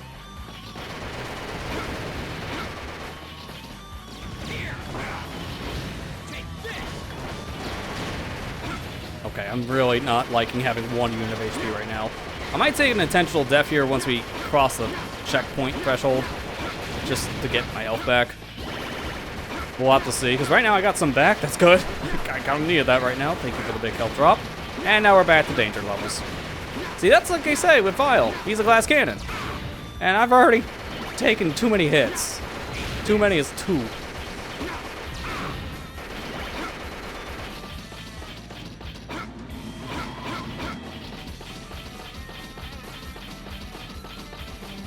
Alright, thankfully no more cars, so I hit a checkpoint. So first boss in the game is against X. Very thematical. But this version of X has no upgrades and no extra weapons. So that's going to be good, because when we fight him later, because spoilers, we will be fighting him later, he's going to be decked out. And that fight is much harder by comparison. Unfortunately, I got a really bad pattern to start, so this is what I expect with, again, Vile being a glass cannon. These bosses are going to 1 to 2 shot me in early game. So the early game is going to be rough for Vile. Ideally, I want to use my bombs to do the most amount of damage here to X. But he's got to give me a good pattern so I can actually do that. Because as you can see, yeah, this might have a big explosion radius, but the hitbox is tiny. So I got to get this bomb almost on top of X's head.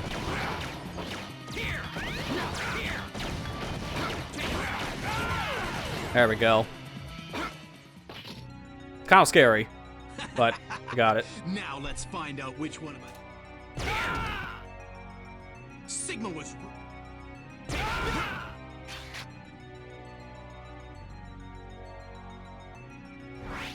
Alright, so now they get out of here, and so do we. Also using that time to update the stream info since now we're running through Vile. Yeah, there's another thing too. X, in the beginning, has more health compared to his beginning playthrough for Vile, because he does have all the heart tanks. So that's a little unfair to start. So at this point, it'd be best to either go after Storm Eagle because you can get the leg upgrade, making you move faster, and you get a sub-tank here. But I'm gonna go for Chill Penguin because he has armor upgrade, and that's way more valuable for a glass cannon.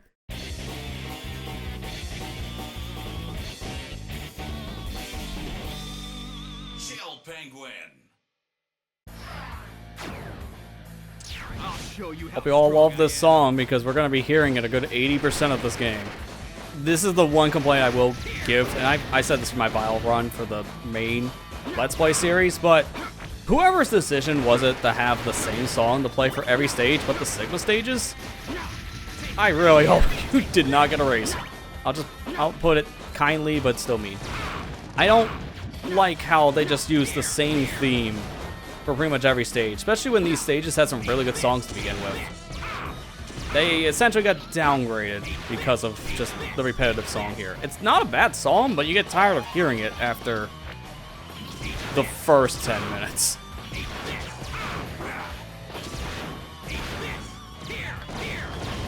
Weapon drops are also going to be kind of situational. For the most part, they're useless with Vile, but some weapons use a lot more ammo than others, so we might want some drops if we're using very heavy weapon energy usage things, like some cannons or bombs.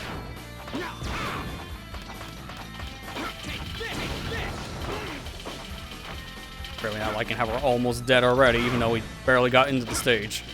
If we can at least get a little further in, it would be a checkpoint, but that's not the case. Now, thankfully, that life in the beginning, I'll show you how strong I am. that does come back. So, I will be grabbing that life a couple times, probably.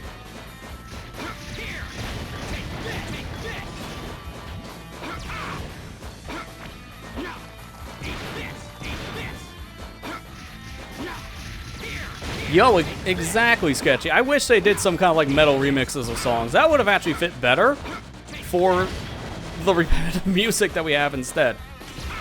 Because Vile is more about, I would say, metal than X could be. So I think that could work for like an alternate soundtrack version. I don't know if this was because there were limitations with the PSP's overall file size. I don't think that should have been the case. Because these were essentially mini DVDs. And songs don't take up too much space on a PSP DVD. So I don't know why they didn't give us more songs for Vile Stage than what we got here. It is a big missed opportunity.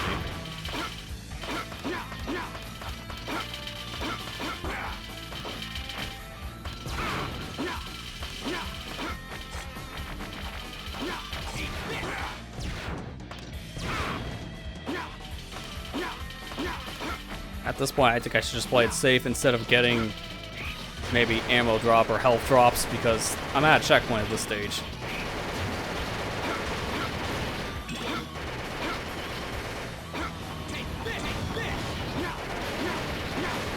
I don't go too far away because I don't want to despawn and respawn the cannon. Get out of here.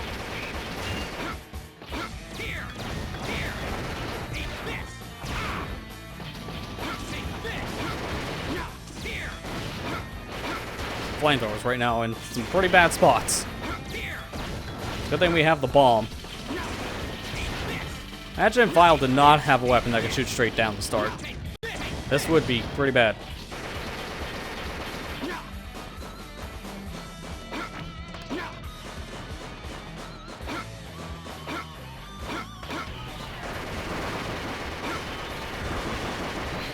Oh, I had a feeling, because these ride armors do a lot of damage with one good punch. Ready to give it a So, what I like doing with the ride armor here is not to fight them. I instead just like hitting them with my standard blast shot like this and just push them into the pits.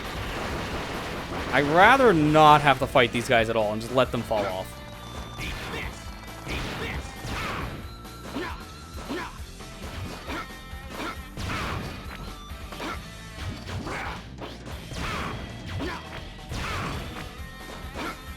Hey, my Ryan armor. Let's hurry up and use it before it explodes.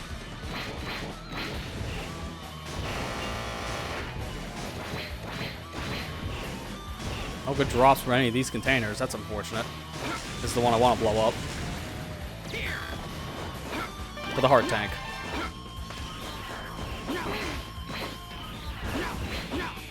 I'm honestly not sure why I didn't have that in my notes. I'm just gonna put it there just because I kind of forgot, honestly, where a lot of things are. So let me get a little bit of behind the scenes right now for how Vile played out for the videos too. You might have saw a glimpse of the date when I was saving the file at the very end, but if you haven't seen through the whole series, which I recommend you do, I actually last played this at like the halfway point of 2024. My run of Vile actually happened late August of 2024, so it's been about 6 or so months since I've last played this campaign. So I gotta remember where all of the collectibles are because of that. And unfortunately, not having health in the beginning is also gonna make this rough too. Gotcha. Before I go any further, I'm just gonna do a quick fact check for that reason.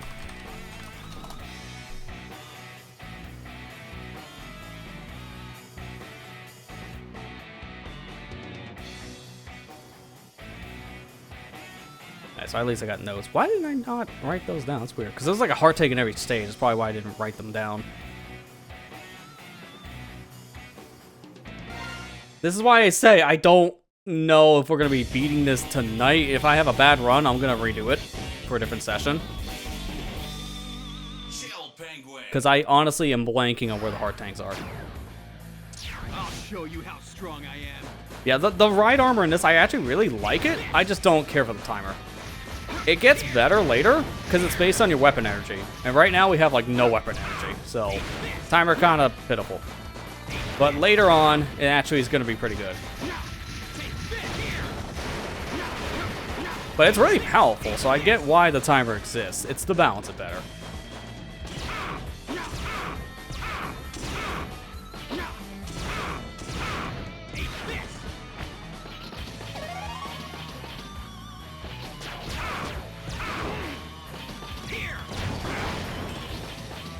A lot of damage early. Thankfully, I can get all the extra little health drops here in the cave. This will almost put us back up to full with how little health we had to start. And then we almost lost it all in just one hit. My favorite. See, again, this is why I am not a fan of hard mode, and I love the insult to injury having a health drop as soon as I die. Thank you, I appreciate it. That's why I'm not a big fan of a hard mode run for a character that's already essentially the hard mode of the game. It just kind of feels a little excessive. Because I will be blunt, the extra damage Vile takes in the beginning already does enough with the difficulty bump. So that's why I never play through Vile on hard. In fact, this is actually my first playthrough of Vile on hard. I think it shows.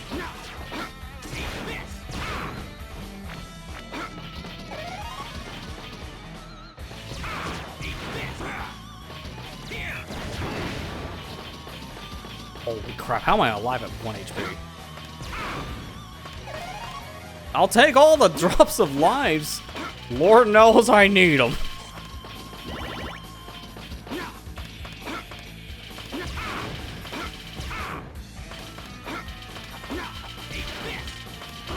Yeah, I can agree, sketchy, about the armor thing.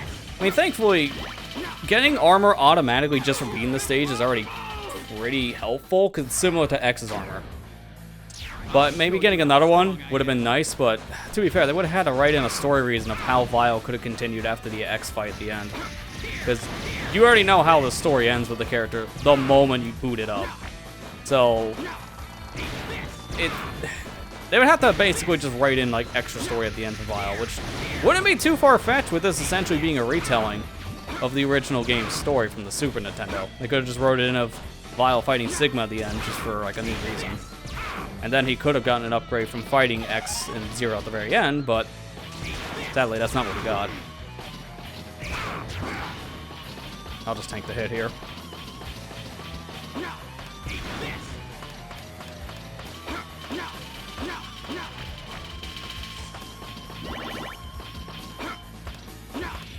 It would have also been cool to see if Vile could have gotten maybe other upgrades that X got from his campaign. Like, we don't have a charge shot. So it could have been interesting to see maybe some kind of like a charge variant upgrade for Vile. I don't know how it would have worked, but could have been a cool addition. And he doesn't get the dash, but the leg upgrade is like close enough to X's leg upgrade. So Vile does have similar upgrades, just not all of them.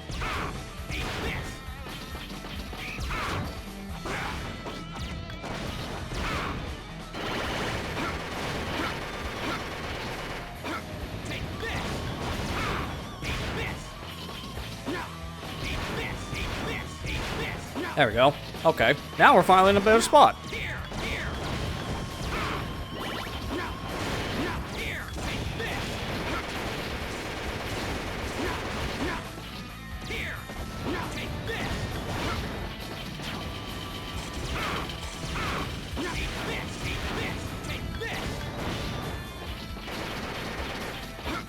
Okay, thankfully the enemies here specifically just despawn instead of come back. That's good. Okay, get ready for the ride armor again. Push them off.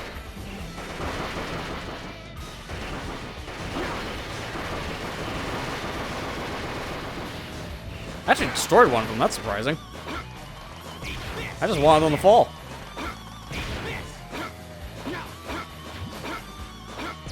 Now thankfully we keep the heart capsule here, so I don't have to get that again. I just gotta get to the end of the stage, which now, because I have the ride armor, I could just use this. And I want as many of those health drops as I can get, because that'd be really helpful. And same for weapon. Perfect, because I can use that all the way to the ending. Now we get to fight our first boss.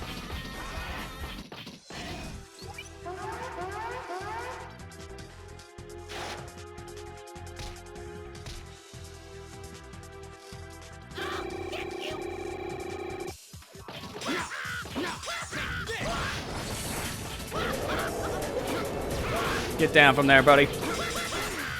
Oh, great. That one attack can almost kill me. Oh, that's fun. If I didn't get the heart tank, I would actually be dead right now. Good. Great. This is why we're here for the armor. Oh, I love seeing my health just instantly go down that fast.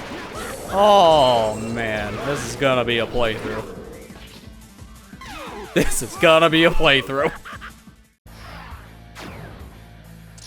Ready to give it a shot.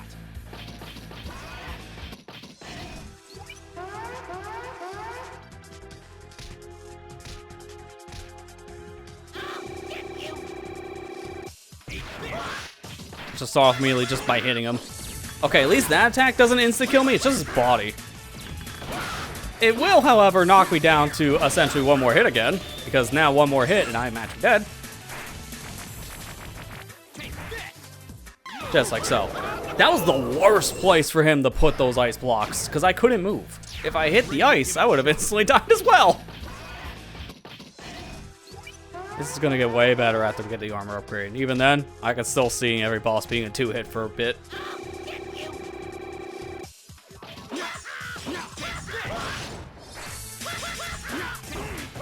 I almost dodged all of that. I'm shocked.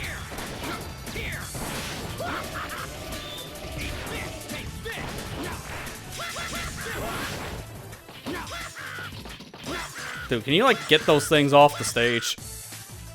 Please. Thank you. I don't like being frozen right here.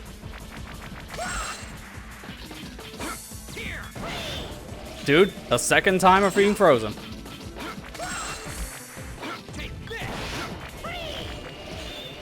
I'm gonna actually just wait this one out. It's better safe than sorry right now. Oh, come on! The worst attack! I had one more hit! Oh, this sucks. That's 3 lives just from Chill Penguin of all bosses. But that's because almost every hit insta-kills me.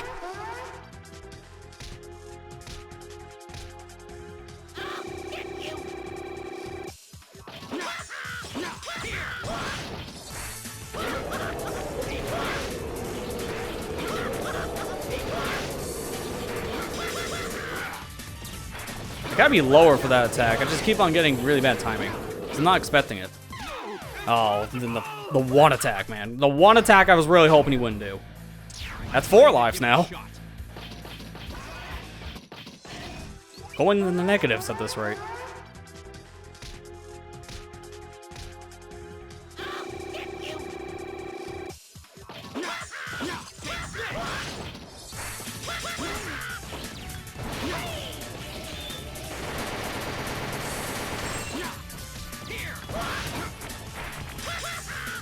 Yeah, I had a feeling, just like take the L immediately in the beginning.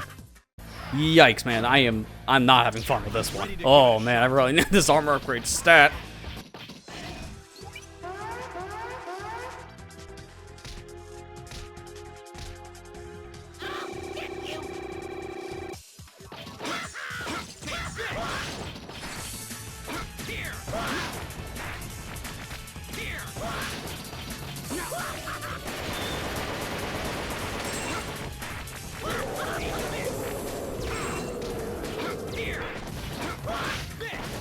That still hit?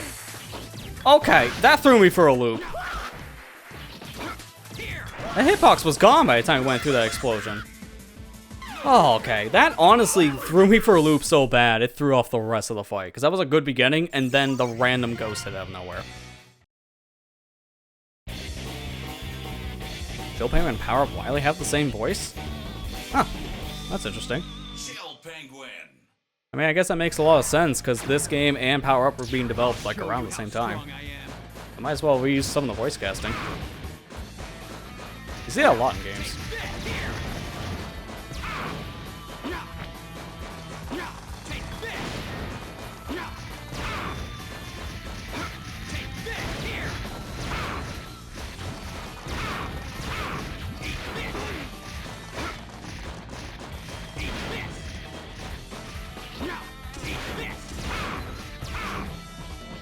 Good thing this life is like right here, because that at least makes the beginning of this stage a little more bearable.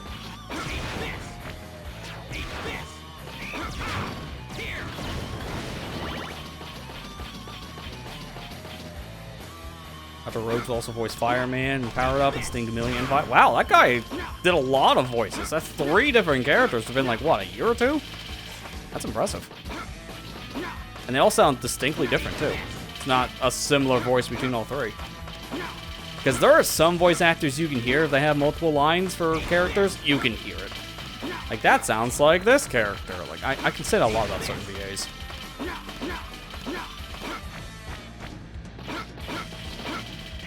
Like, because of the Unleashed recompiled stuff that's been floating around as of late, because of how everyone's super excited that Unleashed is finally on PC.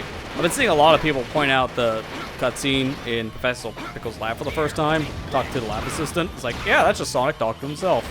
Because when Jason Griffith did a line as a different character, it was obvious. Like, that's a VA where you can hear them voicing some other character. It's pretty obvious. And Roger Craig Smith is pretty obvious on that one, too. His Batman and his Chris Redfield basically the same character.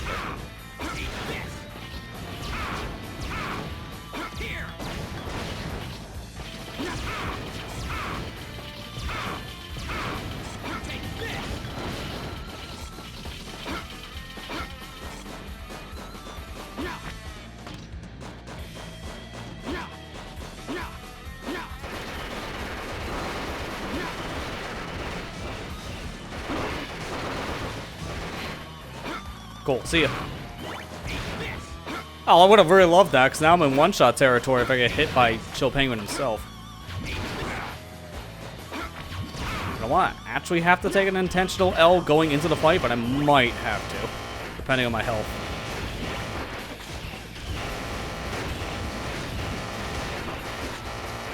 Ooh, can I, like, fire up, please? Thank you. Okay, good. Just enough to get a full heal.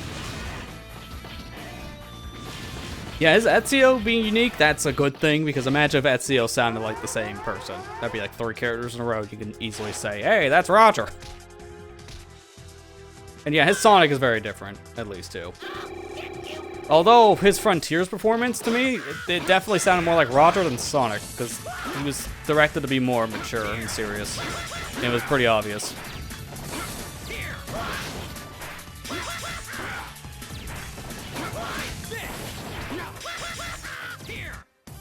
Dude, that attack is so hard to dodge. You don't have that much room when he does the spread shot. That's an attack you see more often in hard mode. It's not exclusive to hard, but it's way more common. So I don't know how to avoid his spread shot nearly as easy when he does the super spread shot.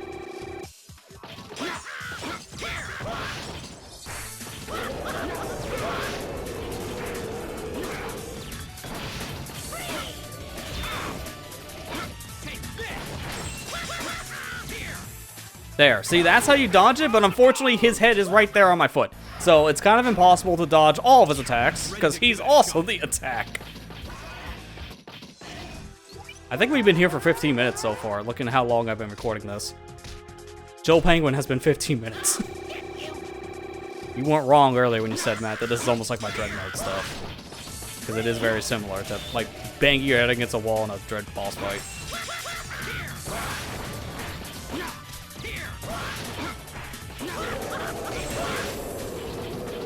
But unlike the Dread fights, I feel like there's more pattern recognition that rewards you for doing what you can to survive. Unlike this game, which is 0.5 seconds to react for every hit. You're mainly supposed to fight these bosses with certain weapons, so without them, it's more of a slog. I would prefer to be able to get multiple hits out at the same time to stun Joe Penguin right now, but it doesn't seem to be likely.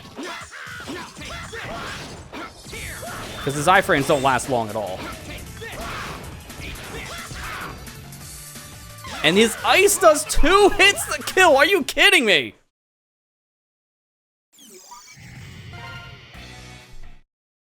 It almost would be better to go to a different Maverick just to grab a couple heart tanks and then come back. I'm not kidding.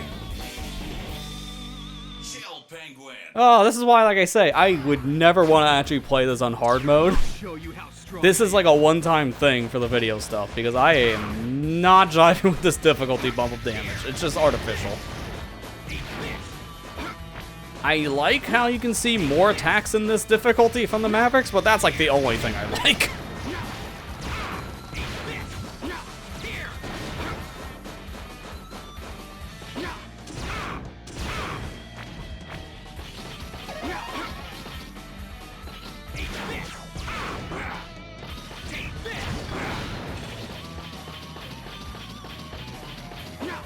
Smart man for actually having a drill. I think it kind of fits the character. So having an actual drill weapon in this makes more sense compared to the Super Nintendo game.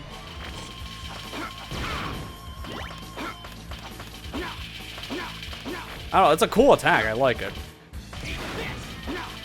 It also kind of felt like something he could have had back in like the 90s.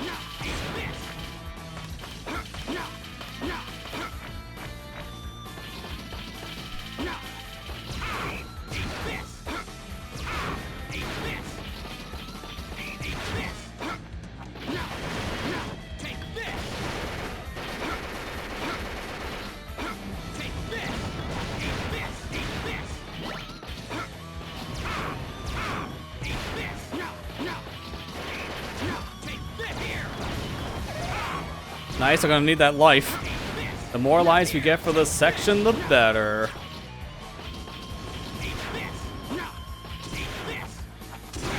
Oh, hi.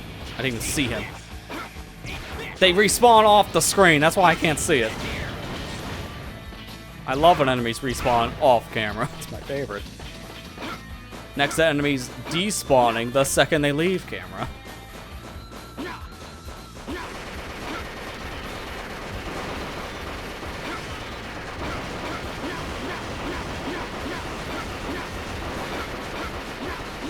Going for the wombo. Get wobbled.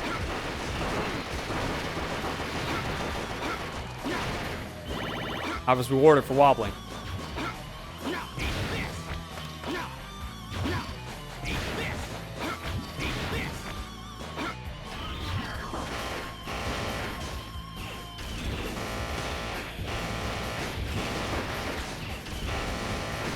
Come on, health. More than like a pixel. Health, please.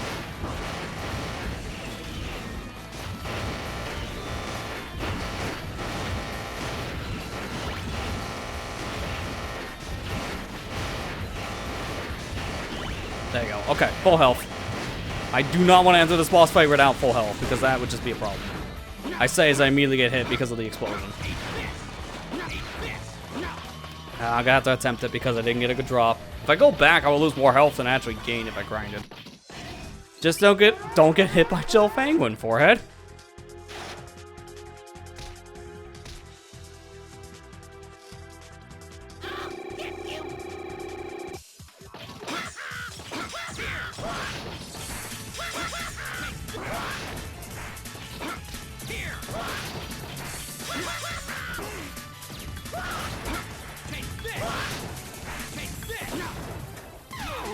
Okay, if he did not jump, I would have been okay.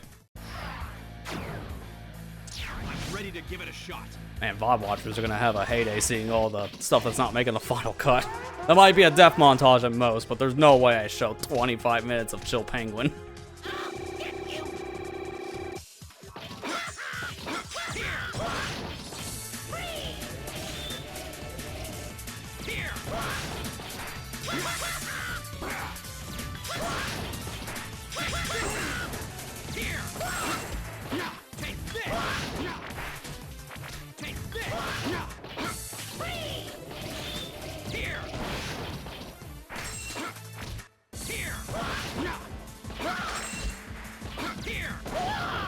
Ah, finally! We're out of the Chill Penguin hell, let's go!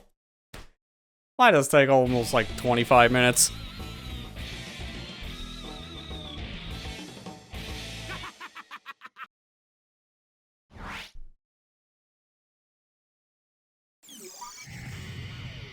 Well, thankfully, because we finally got that done, we can now see new content.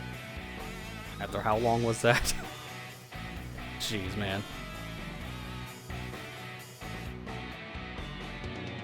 So needless to say, I shall go get the sub-tank in Storm Eagle, so we're going to Storm Eagle next. So we do get 2 weapons out of that, the Distance Needler, and we get the Frozen Castle. Frozen Castle is just the armor upgrade. Distant Needler is the cannon upgrade. But with our limited point threshold, we can't really equip too much. Thankfully, we can't equip this. So I will for this set stage. The Frozen Castle, though, oh, this is going to be my lifesaver for the remainder of this set playthrough. So we're going to definitely be using that. Holy crap, man. That last stage was a trip. Storm Eagle. I'll show you how strong I am.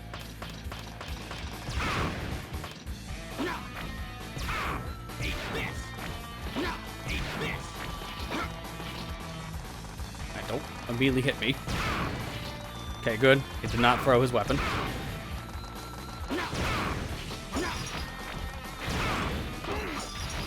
I'll take the potential damage on that one because now with the armor upgrade, I can actually take some hits without worrying about instantly dying.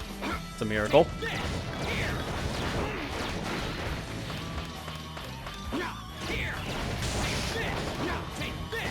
So I don't know how useful the weapon we equipped on Vile is going to be for this specific stage. It will hit through enemies, so it's helpful here. But in a minute, we're not actually going to be using any of our proper weapons because I'm going to be taking some ride armor here throughout the stage. And this section's going to be very nerve-wracking. I might have to do this one a couple times. I really hope I can get a first try, but this section kind of sucks with ride armor. It's probably the most precise sub-tank you get in the whole game. Don't break the window yet. I do need to get the heart tank first. And hopefully I got this thing on a good cycle. Let's find out. Nope, okay, that's what I expected. That was a bad cycle to start. So I need to take this thing all the way over from that perched up area over until the end of these platforming sections. It's a pretty long trip. It's where we got an extra life with X. So it's not going to be easy if we get a bad cycle. If I get a good cycle of platforms, then I could jump off of the platforms pretty simply. Okay, just hurry up before I get my damage back. Now, because I have the heart tank, I don't have to go back around the top of the building anymore, so that's helpful. Unfortunately, there's no elevator here. They closed it up. So I have to still go the long way.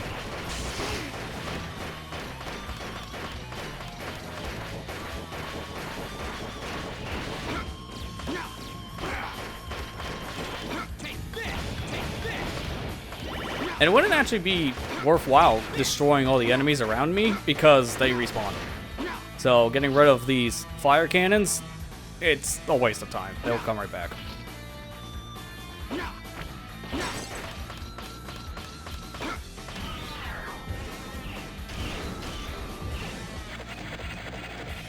Okay, bad cycle. I think I gotta let that go up like a pixel or so before I jump on the initial elevator. Because what I like to do is instead of running through... I keep on thinking I have the X dash. Instead of running through this with the armor itself and trying to time these jumps, I rather just jump over the first set of platforms. It's a lot more dangerous, but not only is it faster, but I feel it's more consistent in actually doing the section intended.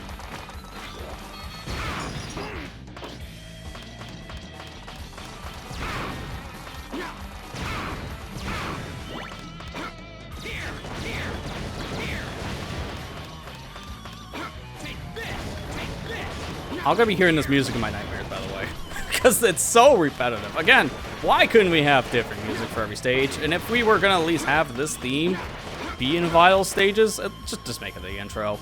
Every stage, we have to use the same repetitive, like 30-second loop song in every single stage. Why?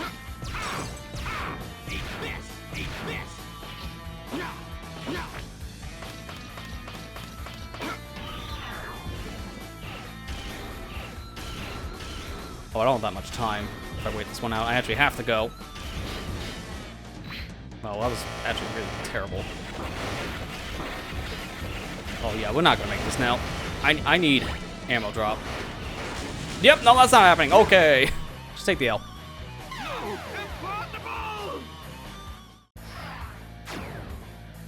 I'll show you how strong I am. Ooh, also, I don't know. Is there audio issues coming for you guys? There might be an audio issue for me, so I might have to reset my audio interface here.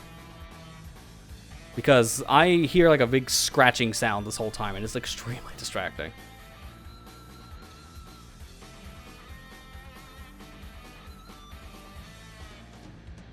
Let me reset that really quick. Hang on.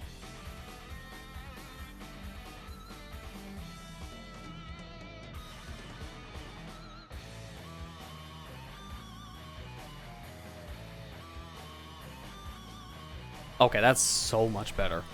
So, yeah, it wasn't coming through for you guys if that was the case, because no one said they heard the same thing. For me, all I'm hearing is in my ears. It's like the audio driver just broke from my interface. It was not a pleasant experience. So, that's fixed now.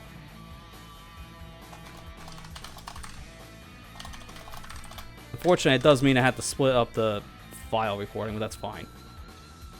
I just have to start it over again. No big deal.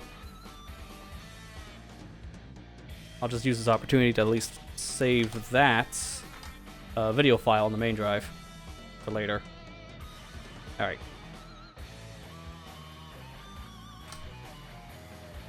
Okay, so we're good. Let's just resume where we left off. I'm glad you guys didn't hear any more audio. There's no way I can replicate that. I don't even want to. To be fair for you guys to understand what I'm talking about. Just take like a baby rattle and just shove that in some headphones and just shake it until you get a headache. That's what I just heard for like a minute. It was not pleasant. I almost thought for a second it was my capture having a problem. Because I've had weird audio bugs in PSTV before. This thing does not like being captured.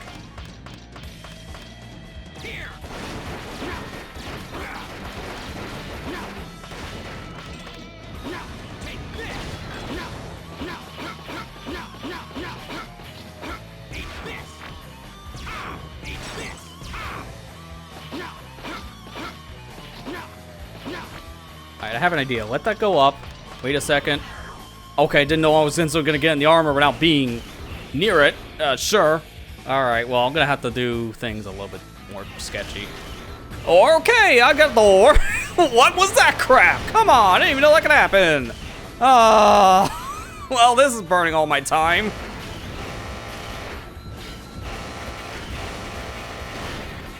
Three, two, one. Oh, I hope that was... No way. No way. That's so dumb. So I was off by a second because that platform was going down. That would have worked. That's what is so annoying about this. So what you have to do for the sub-tank, it's probably the worst sub-tank in the entire game. For both characters, hands down. You need to use the right armor's explosion to burst open the containers here. The problem is, you don't have that much time to start. You only got a few seconds with right armor. So you really need to be careful with it. And preferably, get ammo drops, which are random. Not to mention, the platform cycles are really important too. So if you don't have a good platform cycle to get over to where you need to go, by the time the right armor is going to blow up, it's not going to be leveled with the wall you're trying to blow up. So this specific sub-tank is like a 5-step puzzle. If you don't play your cards right on this one, it's probably the most like reset heavy point in the entire game. I'm not kidding, like this sub-tank can probably eat up a lot of your lives. This was probably the point of at least 30 resets for me making the videos, no joke. This was a terrible sub-tank to get. Oh, I've never seen that glitch before and it happened twice. Oh, now it's just impossible. Because here's the problem, that doesn't come back. Right armor is a one-time thing.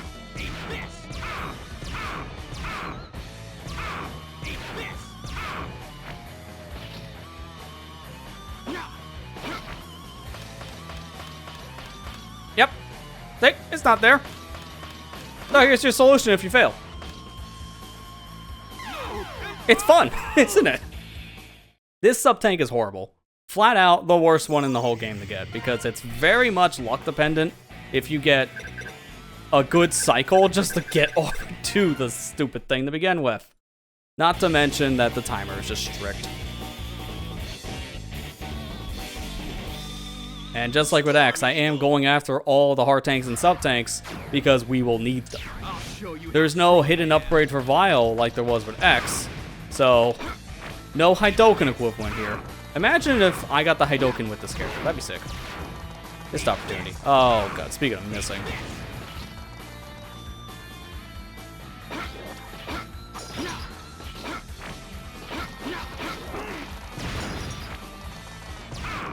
Nice whiff!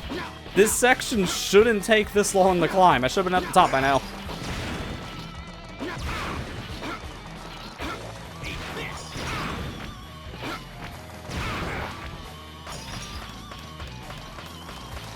As long as I have enough health to take like 2 or 3 hits, it's not the end of the world right here, because the right armor section is probably going to do me in more than anything else.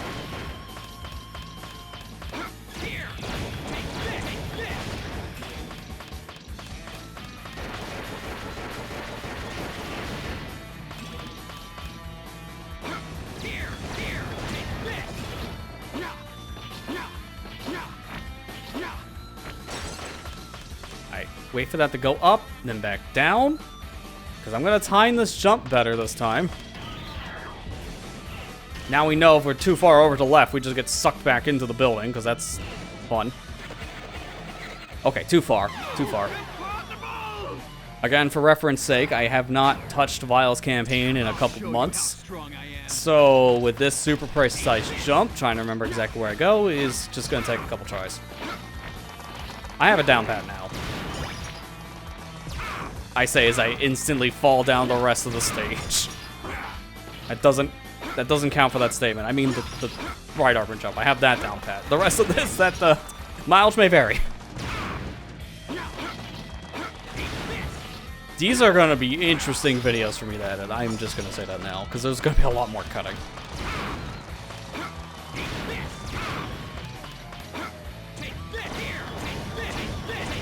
I guess the VOD would have even more of a significance this time for people to watch back.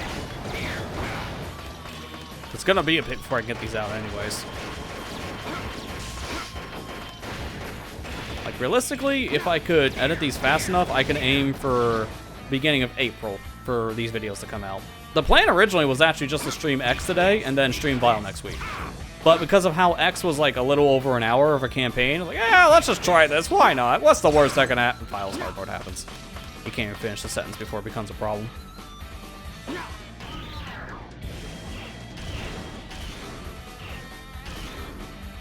Dude, stop that. I hate that so much. What's with the teleport? Why is it you stand on the platform ever so slightly to the left, and it's like, you come back in here. I'll show you how strong It's like I the am. strongest grab of my life.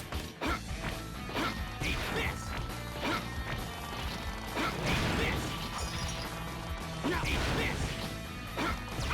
Take this.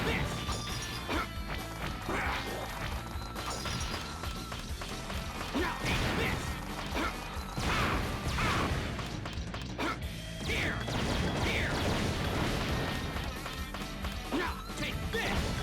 Take this.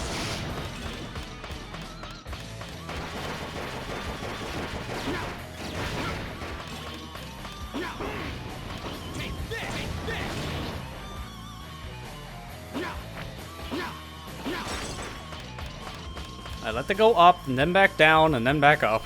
You know the drill at this point. Don't even be close to the building. Stop here.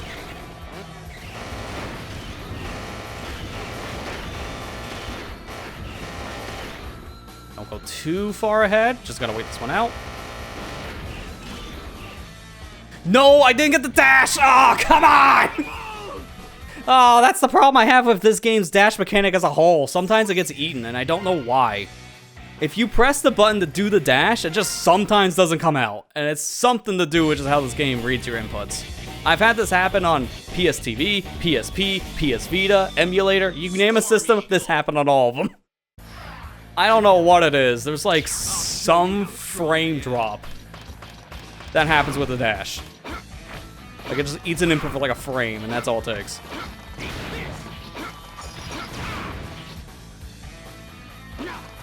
Preferably, you gotta be as far away from the ledge as possible so that doesn't happen. This is the only way you can dash with Vile too, so it's not a problem you have all that often with Vile's run. So when it happens, it hurts even more.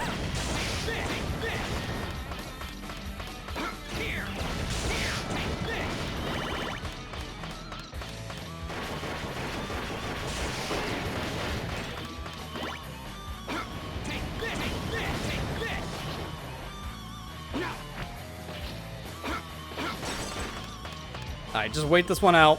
We know the drill.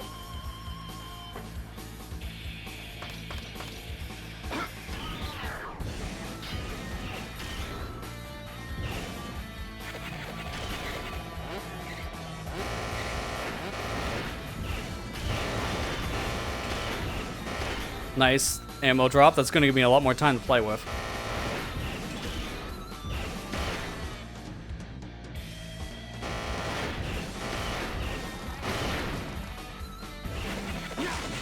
Oh, I think I did that too early.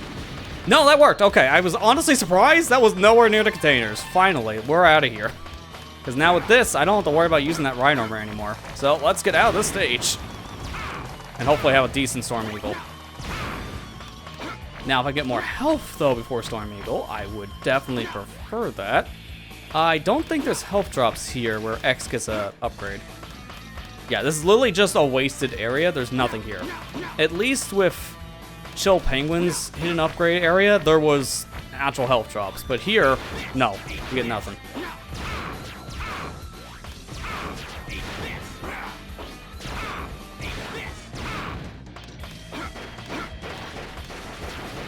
I don't want to take an intentional L just to get my health back, but the game is really wanting me to. Because this is not a single one. It's not a single health drop. Not a single drop. Oh, sorry, a single drop. That's all you get. Alright, you know what? I guess we're gonna have to wing it. I'm a glass cannon regardless, so I don't really think it would change much if I had health.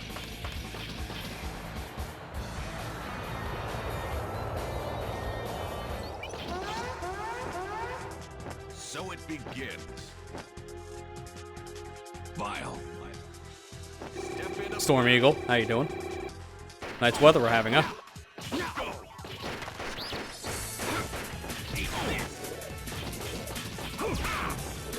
This is the attack I'm worried about because this sucks with File. Here's the problem. That attack is way easier to deal with when you have the speed upgrade. Storm Eagle locks the speed upgrade. He gives it to you as a reward.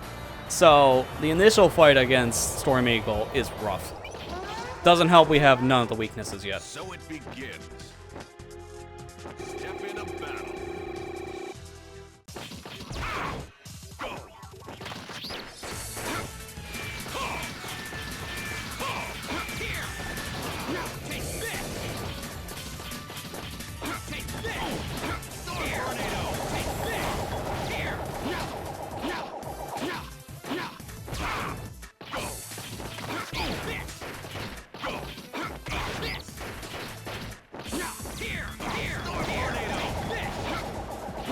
This is honestly not a bad run so far, Storm Eagle. I will say that much.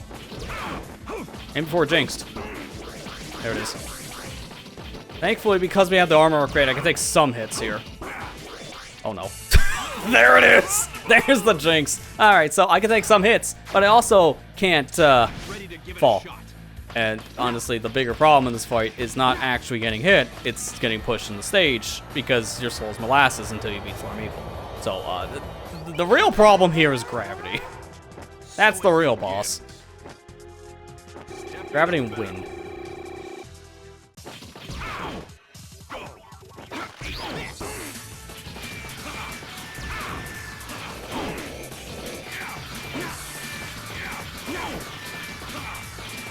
I'm doing a lot of dives.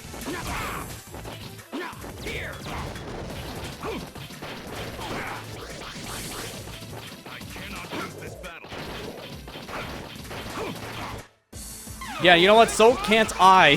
So, rip. Still a glass cannon, even with all this health.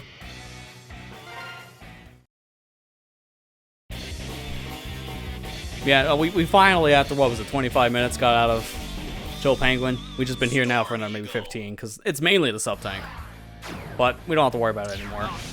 I might still go for the right armor anyways. Just at least give it one attempt so I can get through the stage a little more comfortably. But I don't actually need to use it anymore, so if I need to bail, I just bail. Our sub-tank has been achieved. And now, because we have the sub-tank, we're actually going to start farming to fill it up, which is going to really help. Because again, glass cannon, any little hit we take in the early game is rough. So if we can get some health back from the sub-tank, then we'll take it.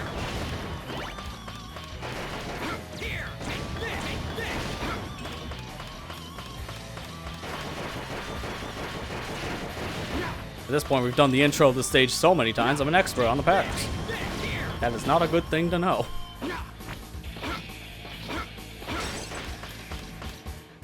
Let that go up, then I'm gonna wait.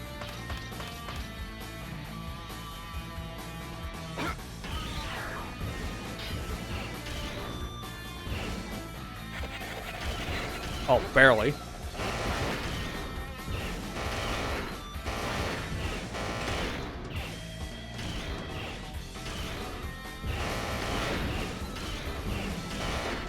I could just go at this point, but I think it'd be safer to have the right armor. I do have to ditch it here in a second anyways, but this is just good for farming up health. Because if I get a health drop, then I can instantly put it into my sub-tank. That's if I'm at full health. Give it one more good go. Yeah, that's it. Okay, get out.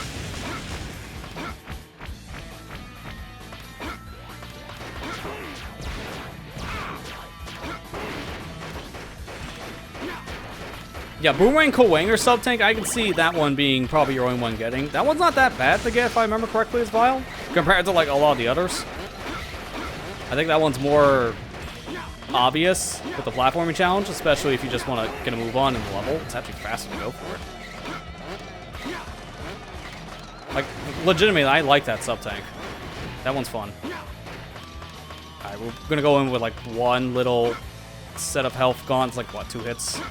On the meter. That should be okay. But we have a little bit of sub-tank energy to work with. Not a full tank, but maybe enough for, at this health bar, a quarter heal. So it begins. Step into battle. Oh, are you just starting out with a dive attack, huh?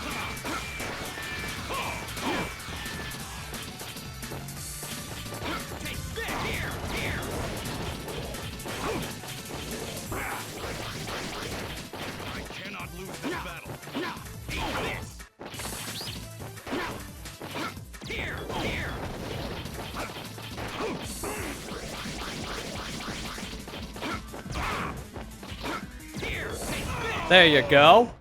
Much better run this time around. If we got hit one more time, we would have died, so it was a little scary, but we made it through.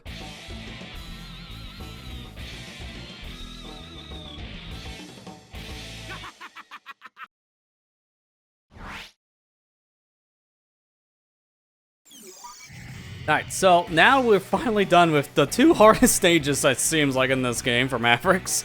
We can finally move on to someone new. Spark Mandrill will be our pick next. And since we beat Storm Eagle, we got ourselves Long Shot Gizmo and Bang Away Bong. But we're not going to be using either one of these. The thing we're really going to be using is Speed Devil, so now we can walk faster. And that's our final upgrade with Vile's overall body parts. But yeah, we can't use the other weapons we got because they're just way too expensive. So we're going to stick with this kneeler, and that's it. Hey, Lisa, how you doing? Spark Mandrill. I'll show you how strong I am. I think I remember where the heart tank on this one is. Down here is nothing, unfortunately.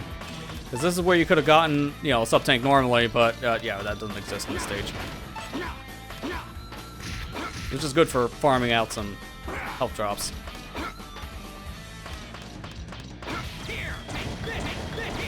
There's an extra life below us, I believe, but I'm just gonna ignore it. I hope that really won't be a problem later.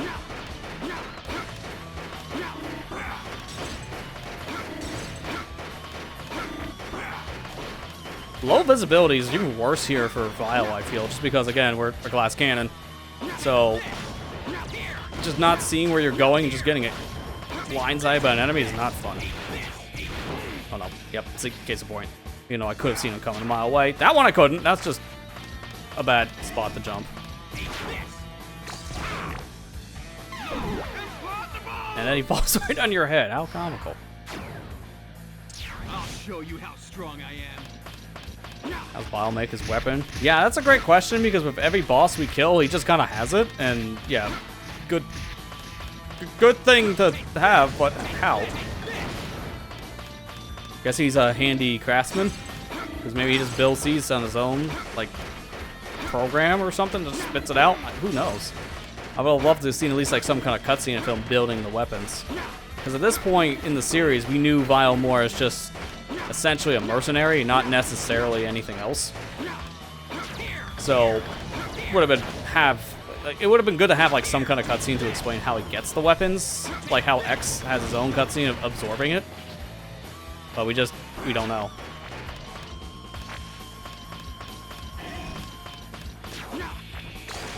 Because he does have no weapons besides the ones we're using here for the fight with X. So it would just be very much like a, yeah, how does he get these? Because you know he's crafting them.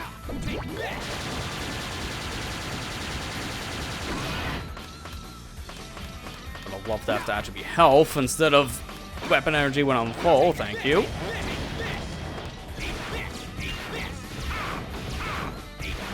Thank you, health drop. That's better than nothing.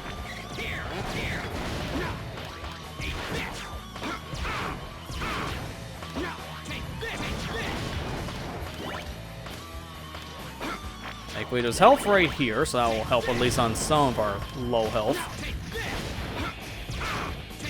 Love the instant respawn.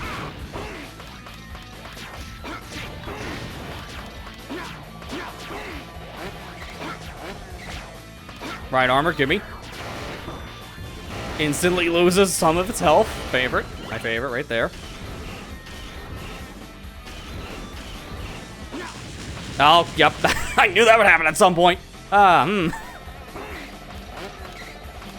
favorite. It's the sweet release of death. Come here, buddy. This is awkwardly timed because since I can't see in here all that well because we defeated Storm Eagle before coming to Spark Mandrill, the lights are out. And this is a pretty precise jump. So not being able to see what I'm doing for this is not great. Because I need to do a jump out of the right armor for this. And if I miss the jump, I have to reset the area and try it again. And the only way to do that is to die.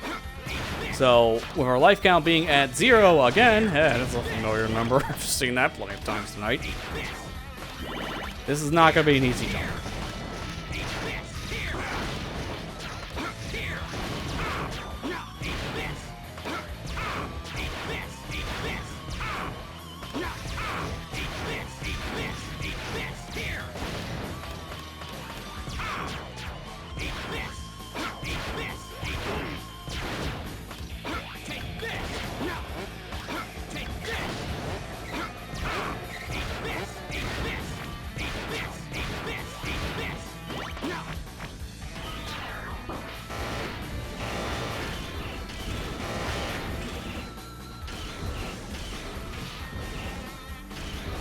Also, getting out of the right armor feels a little precise at times, too. Oh, okay, we missed that. So, you know what? I'm just going to try to beat the stage. Because at this point, if I have to backtrack for it, I backtrack for it. If I die, I have to redo the stage anyway. So, at this point, it's a redo no matter what. Again, without being able to see what I'm doing, that specific heart tank is way harder to line up. Because if I didn't defeat Storm Eagle first, then I would be able to see in the stage, making the jump a little bit easier. Oh, good, natural health drop. Thankfully, if you have to redo this part, I can just immediately quit once we get the heart tank, so it's not the end of the world. Yeah, why is the right armor on a time limit? Great question. We'll get back to you when we have the answer, because unfortunately there is no good one. It works off your weapon energy. That's pretty much it.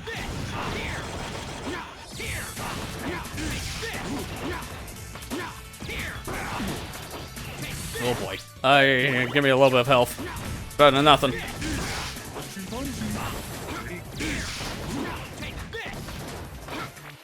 This is gonna be bad. Yep, he got Goomba stomp my head. I had a feeling.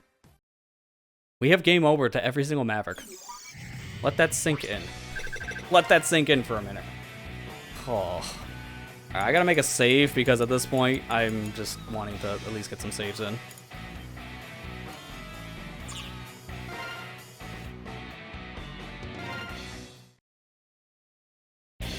Ruby Spears. I don't know exactly what to talk about on that one because I haven't seen what you're referring to. Spark Mandrill. I'll show you how strong I am. My Mega Man knowledge is actually kind of limited. I mainly only just played a handful of the Mega Man classic games and like 3 X games. And that's about it. I haven't really seen too much like outside material either.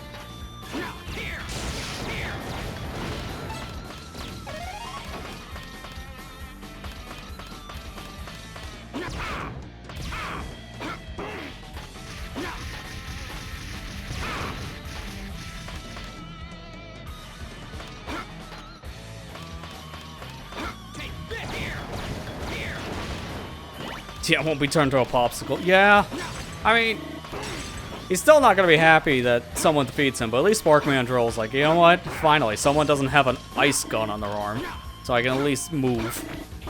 Even if it's short-lived, because I explode after I die. But hey, you know what? At least I get to enjoy my death this time.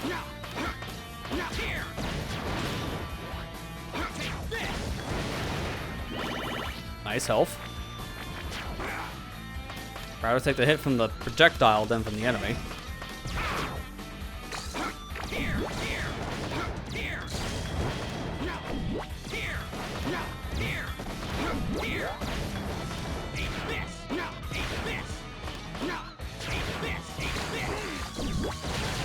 I love getting stuck in a bubble midair. That's how physics work. You're supposed to get stuck on the ground. It's almost like oil.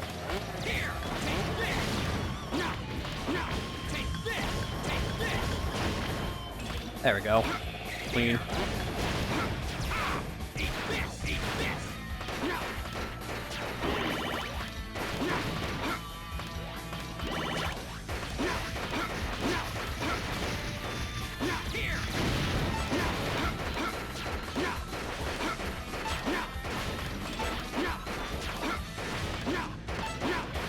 Nice, give me all the health fills. That'd be perfect.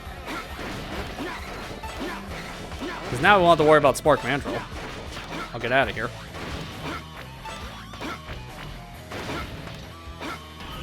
Alright, let's see if we can actually make this jump this time for the heart. Oh, you gotta be kidding me. I actually made the jump, but then he missed, like, the final part of it. I'll take the intentional death on this so I can try it again.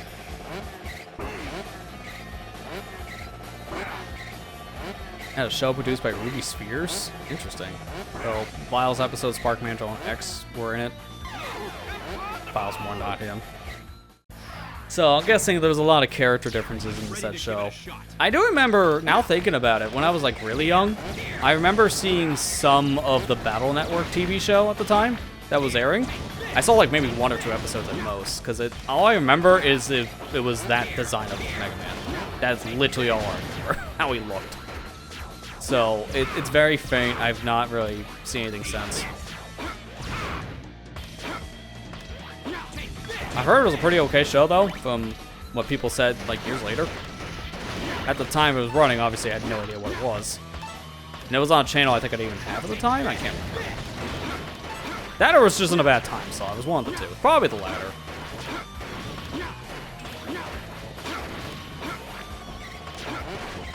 I wonder if there's any, like, easy way to watch the Battle Network anime nowadays. Because a lot of those animes from Capcom that they produced back in the day, good luck finding nowadays. They're in, like, very... like obscure places, aka nowhere. Because, to my knowledge, you can't find them anywhere anymore. There you go. Got ourselves the heart tank. So now, once we clear the stage, we don't have to come back here. It's a very, very precise jump. So I'm glad to make that.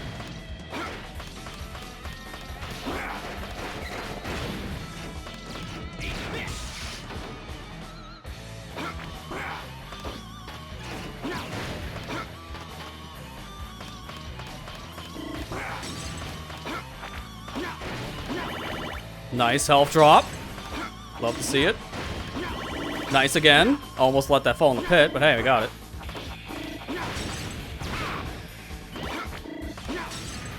Alright, we're pretty comfortable for Spark Mandrill, so the rematch should be fine.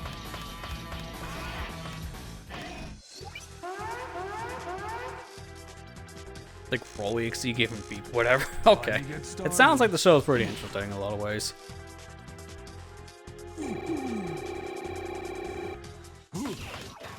Again, I've heard a lot of good things about the Battle Network show, but I think, again, it was just on a bad time slot or something, because I just never saw it.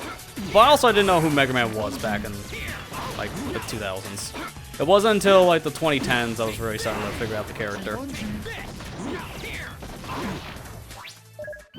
Give me a health refill here. Yeah, good call, because I would have actually died from that attack. The drill will knock you off the wall. So if I didn't heal, that would have instantly killed me. So that's done.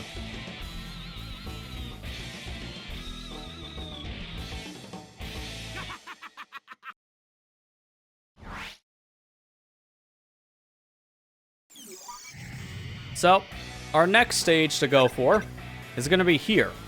Energy Mine Ruins against Armored Armadillo. Being Spark Banjo, we got Go Get It Right, Infinity Gig, and Rumbling Bang, but we're only going to be using one of these right now, and that's the Fist upgrade. We're going to be using Go Get It Right, because everything else is just too expensive. We don't have that many points to start. We keep on getting more as we beat bosses, but as of right now, we still have very little energy to work with.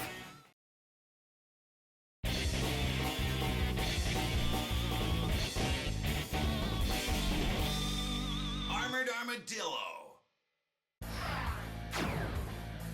I'll show you how strong I am. So it's a good thing we have a speed upgrade, because we don't have a minecart in the beginning, so we gotta hoof it.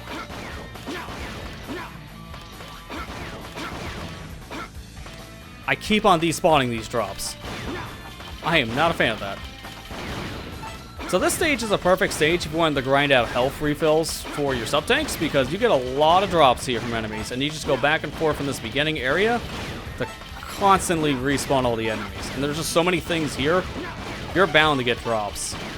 You might have also noticed, though, the very special bat here that was in X's playthrough is not here in Vials. So, there is one specific bat that's different from the rest, and that specific enemy has a higher chance of dropping health drops, and most importantly, 1-ups. That enemy is removed for Vials playthrough. So, you have to go old-fashioned here. Just grind out on the standard enemies and hope you get good drops. But we're good to go at this point, so I'm just gonna get a move on.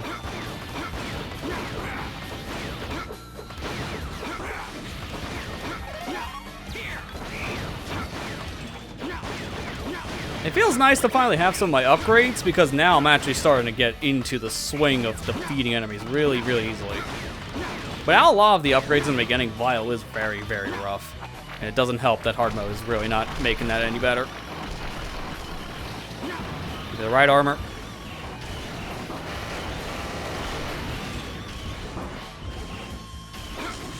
Unfortunately, we can't use it anywhere past this point, but hey, that got us through a good amount of that section.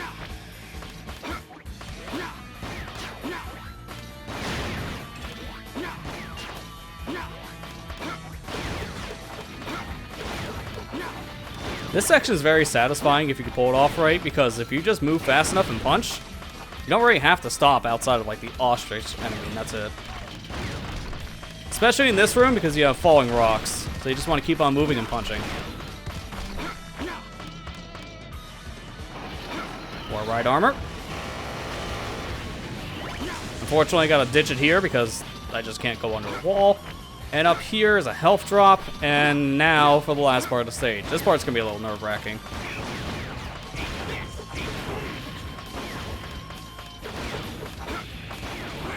I'll take the damage there intentionally so I don't fall in the spikes.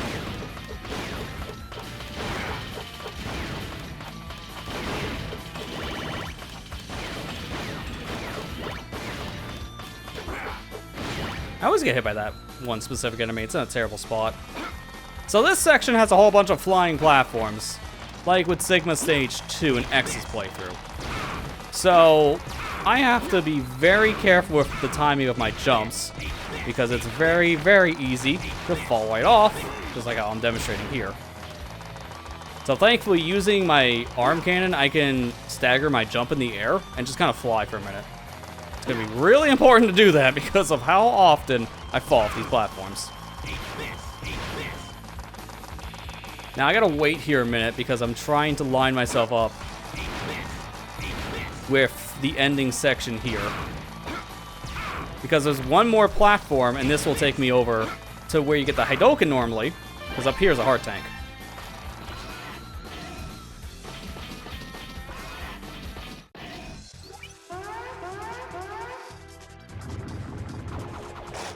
Yeah, classic enemies being in this world is funny, because you would think they would be wiped out from X's timeline.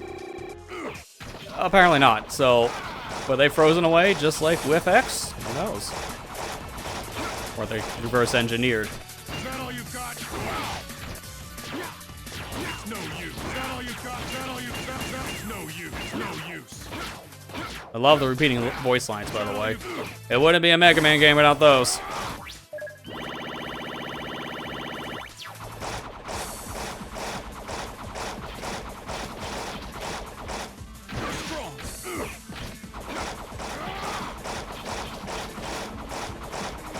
Careful here, just wait for him to do his attack. When he gets out of his animation, then we can punch him, but as you can see, it's a pretty repetitive fight right now, unfortunately. We don't have the best weapon to use. Ironically enough, we get his weakness after we defeat Armadillo, no matter how I play this, so I just have to rough this out. It was a good... Thankfully, the Go-Getter Right does a lot of damage.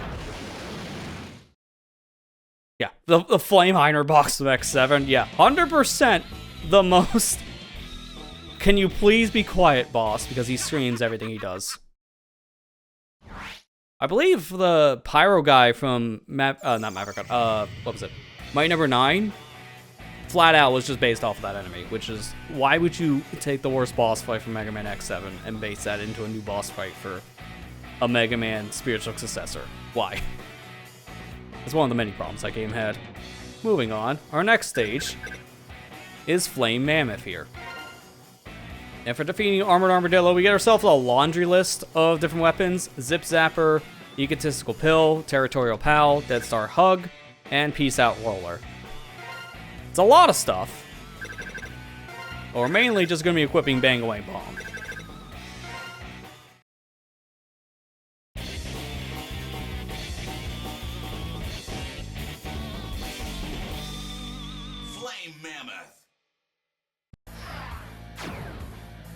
So thankfully, with Chill Penguin being defeated, this area is frozen over, so no lava to worry about.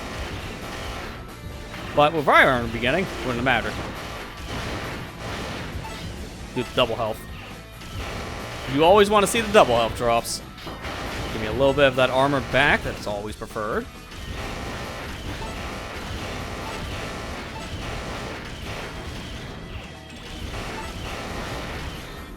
I gotta ditch it here. Unfortunate, because that right armor was peak.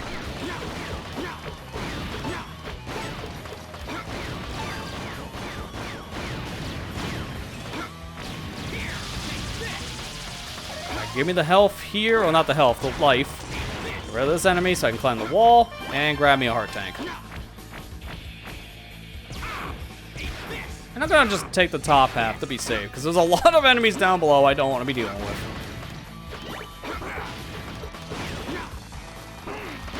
See how much more bearable this playthrough got as soon as I got a couple upgrades to the Vial? Not even just the weapons, I mean just the health and the armor from Storm Eagle. Or not Storm Eagle, Chill Penguin. To be fair, the leg upgrade from Storm Eagle is massive too. That's why you always want to go through those specific stages first.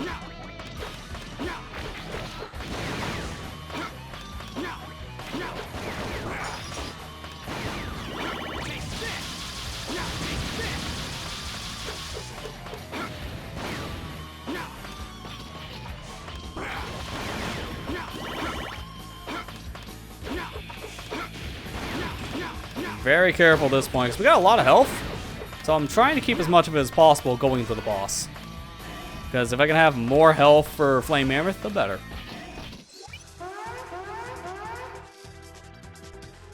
They changed Flame Mammoth's head a bit. Yeah, I noticed like a style change to some of these bosses between the original X and Maverick Hunter. I can see what you're talking about there, Sketchy, with the head being slightly bigger. Mainly with the ears.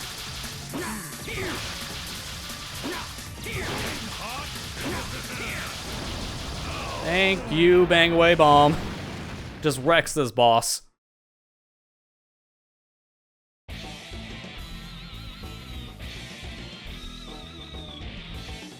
I'm seeing one of the comments say now it's more circular in X1, but the oval and ears are smaller in this. I haven't played X1 in a while, so it's hard to fully remember the differences. But I can see what you're talking about. Again, the ears stand out to me.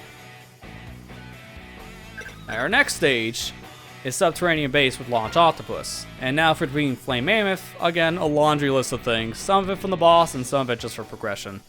777, Golden Right, Fire Mirian, Sword Boutique, Wild Horse Kick, Dragon's Wrath, and Sea Dragon's Rage. Here specifically, we can only equip a handful of things, just like always. So I want to get Wild Horse Kick, and then I want the Fire Mirian here.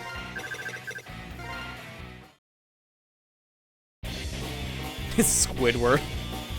Ah, the most relatable Maverick. Launch Squidward. Launch Octopus. I'll show you how strong I am. So I can't really use the leg upgrade underwater, but I can use it above ground. So it's only going to be useful in certain sections here of the stage, but trust me, having the Wild Horse Kick equipped here was not a mistake. It's actually a very useful thing for one specific part of the stage.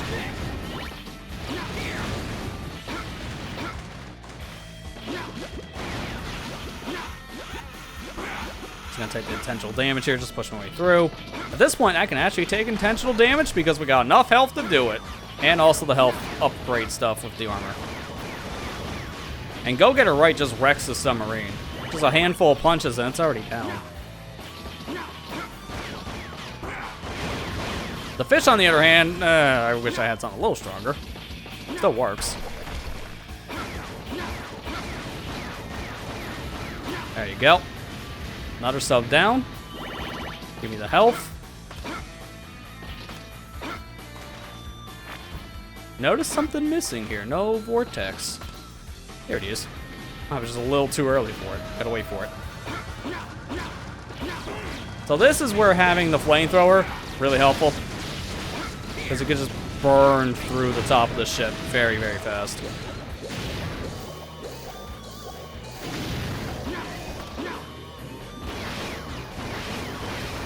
And just gotta punch the serpent's head a couple times, and that'll do it. Well, now I'm a little more nervous. I don't know where it is. Yeah, okay, I'll take the intentional death on that one because sub-tank for that wouldn't have been a good idea. I have to fight the submarine again, but that's not the end of the world. It's a pretty fast fight.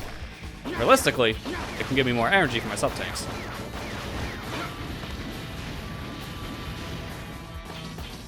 But also I'm full of my sub-tanks, so what am I thinking? Could have gave me something else, like a life. Thankfully, after this stage, that's why I was thinking that, I'm getting a sub-tank. At this point, we're actually going to get 3 in a row. My first one is at Storm Eagle, and then my remaining 3 are back to back to back. Not the best routing if you want to have more sub-tanks, but it is actually a better way of playing the game if you just want to get through it faster. But also get a lot of the upgrades quick, too. Because the upgrades are even more valuable to me. Nice spikes.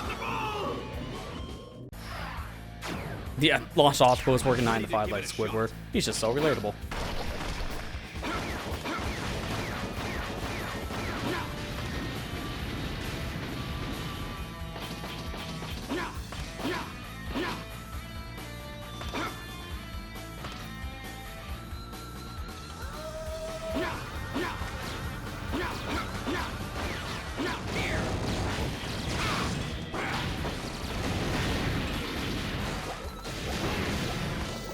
I just noticed that platform. Is that how you're supposed to get the heart tank here normally?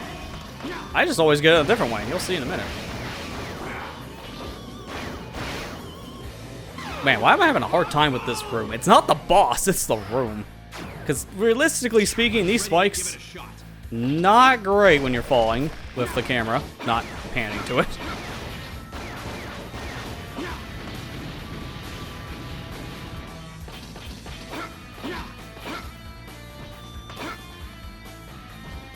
That was a little too close. Rocket Squilliam launched Squidward's old rival. Yeah, that would complete the family tree. Between the SpongeBob and then the references in this, I guess being close enough.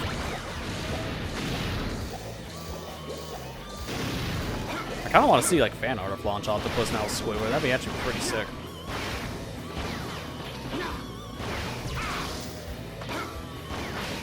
Someone's probably done it. I wouldn't be surprised. There you go. Okay, ride this out here, so I don't want to fall in the spikes again. I say as I almost did. Oh man, humorous is a thing. Give me the heart tank. We're out of here. Now we just need the sub tank.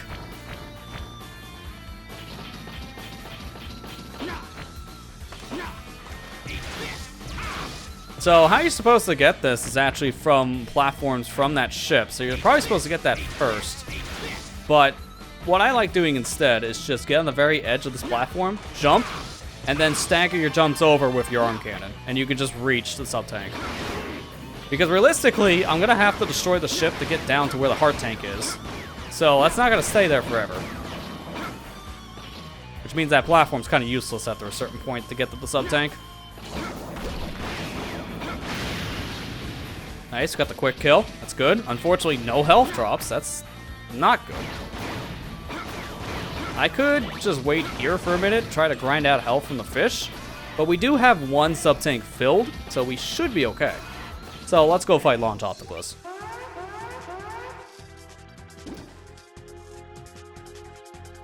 I'll show you how an artiste fights. Here it is.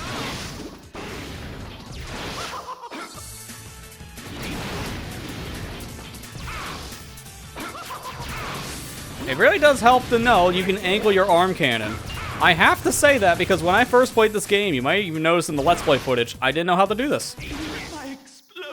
I didn't realize you could. It took until the weapon battles for me to realize you can angle your arm cannon. Makes these fights a lot easier. Look, the game doesn't really teach you how to play Vile per se. You have to wait for the intro movie to play for Vile's gameplay, and then you see it angle with each shot. It's like, oh, you can angle the arm cannon. That would help. Alright, so our next stage is here, the Fortress Tower of Boomerang Kawanger. So, let's go ahead and jump in. And we got ourselves another laundry list of different things here. We got ourselves the Humorous Crush, Bonsai Beetle, Territorial Bullet, Spoiled Brat, and the Splash Hit. For this stage, we, again, can't equip like half of these because we don't have the power. So, I'm just going to be equipping... Which one was it here? Bonsai Beetle. There it is.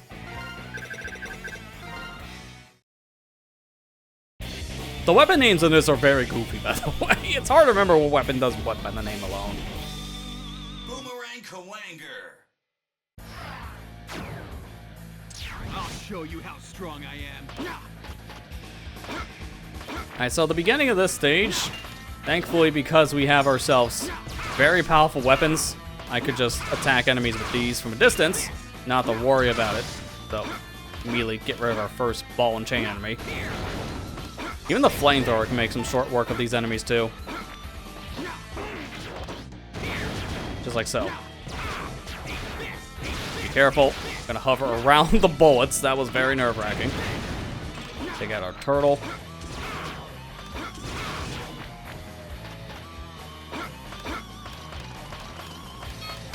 This room I'm just gonna run through.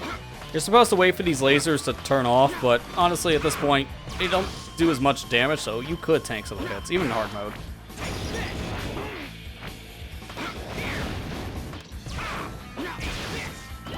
A little bit of health back. Get rid of this thing first above me. That was all my health I just lost. Nice.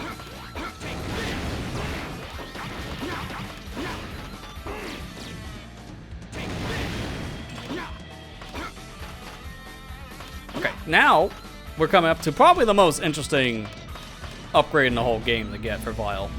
So this room plays out normally up until a certain point. So we're going to just be fighting enemies falling from the ceiling. This time instead of spike wheels, it's just flying drones, which I kind of actually think are easier to deal with than the wheel spike enemies. These guys don't attack you nearly as fast. They give you a little extra time to work with. Now mind you, it's still going to be a lot to deal with. Especially because we don't have that much health right now. But this is the section where things get interesting. Because now we got a platforming challenge, which not only skips the remaining set of stuff here, but this heart tank is at the very end. If you don't have that final platform to jump to get to the heart tank, you just can't get the heart tank. Also, I'm going to just say something right now. Don't bother with this thing at all. This is just an extra life. The only way to get it is to use ride armor and fall all the way down here. It is not worth getting. It's the most out of the way, like, extra life in the entire run for Vile. This one is empty. I've tested these before, and yeah, don't bother. Learn from my past mistakes and just trying to get those things unlocked. I thought one of those was like a sub-tank or something on the first playthrough. No, it's just a stupid life.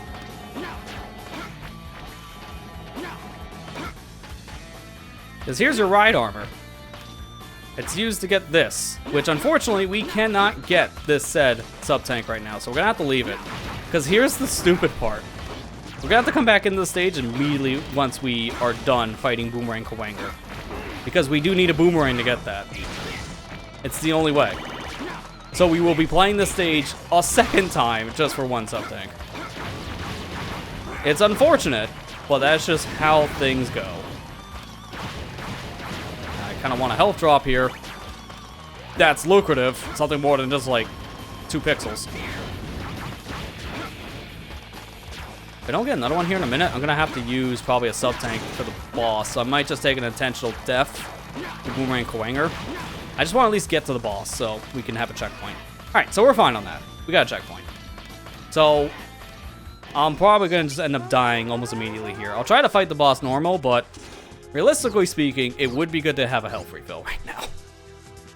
Let's get this party started.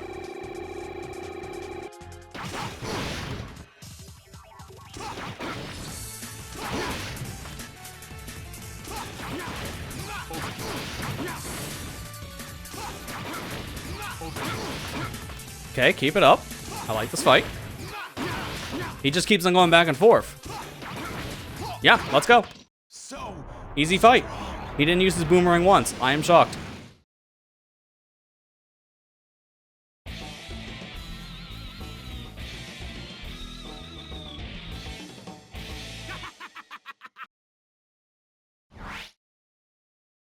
So, thankfully now, because we just beat Boomerang Kawanger, we got another laundry list of weapons, and I mean a list. Because for defeating this guy, we unlocked the Boomerang class of weapons. So that gives us a lot. Lost Lamb, Fat Boy, Metal Crescent, Quick Homesick, Parasite Sword, Two-Headed Slash, and Marooned Tomahawk. My favorite out of all these is Fat Boy. Try to describe that weapon to your friends. It's a fun one. Alright, so I do need to now equip one of those. And I'm going to equip the Quick Homesick here. And also, while we're here, let me equip something for the next fight. Let's see. Pristine Chameleon, that's our next one. Where is it? I need Distant Needler. So this should be my loadout now. Alright, so while I run through here, I'll catch back up with chat, because I was mainly focused on not dying for the stage.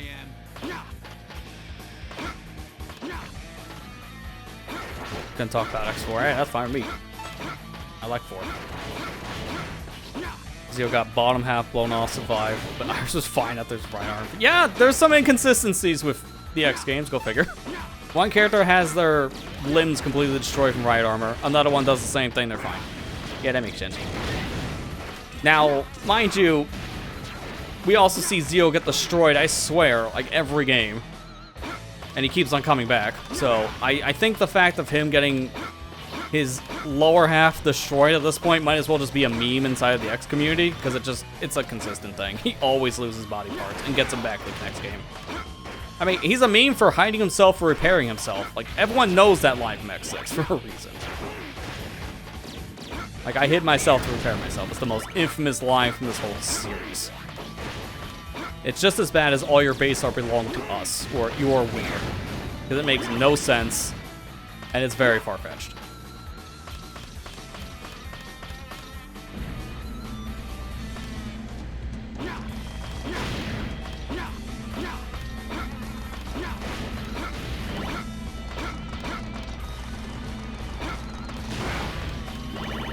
Thankfully, our distant kneeler does a lot of damage. And it is piercing too, so it's going through enemies. At this point, this is one of the best kneeler style attacks we have that we can actually equip. Alright, we're near the end of the section, so now I'll just do the skip of just platforming. You do have leeway with this, as you can see, because I still made it to the top platform before the elevator, so I could still get the heart tank if it's here. Thankfully, I'm like, the more I play this, the more I remember where things were. So, it was just like the beginning, like 2 or 3 stages. Like, where is this thing or that thing? And then I remembered almost instantly where all the heart tanks were.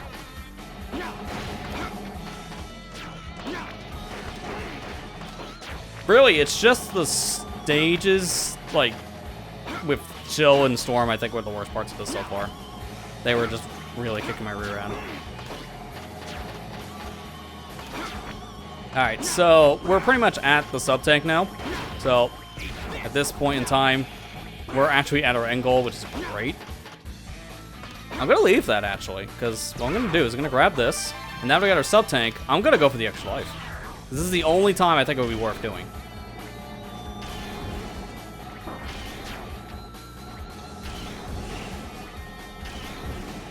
There you go. So jump out here. And extra life. I might as well grab that because might as well when it's right there. Easy for the picking. And this is going to look weird. I'm going to go back on the stage really quick. I just want to make sure I had all the things equipped I need. So quick homesick, this kneeler. I got it all. We're good. I'm going in here specifically for a save. Because I wanted to see what we have on progression. Alright, so I saved the game here. And then we check it again. I didn't realize it's already 11. Jeez. Alright, so 7 of 8 and 3 of 4. Perfect, because our next stage has the last 2 things we need. The sub-tank and the heart tank. So, we're pretty much at endgame territory. Let's go. So now, with all of the collectibles from Boomerang Kwanger stage and the boss defeated, we can move on to Sting Chameleon. And since we equipped everything we needed, we're good to go, but just for reference, come in here with Distant Kneeler and the Quick Homesick.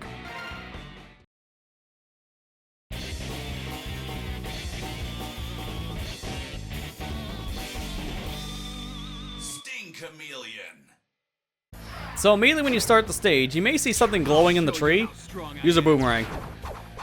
Free heart tank. And that's it, that's all the heart tanks in the game. So now we just need the last sub-tank, which is not that far into the stage. It's just a couple of walks in. Not down below where you actually get the heart tank and X's run. A little further. Fortunately, we gotta deal with ride armor here, and there's a lot of them.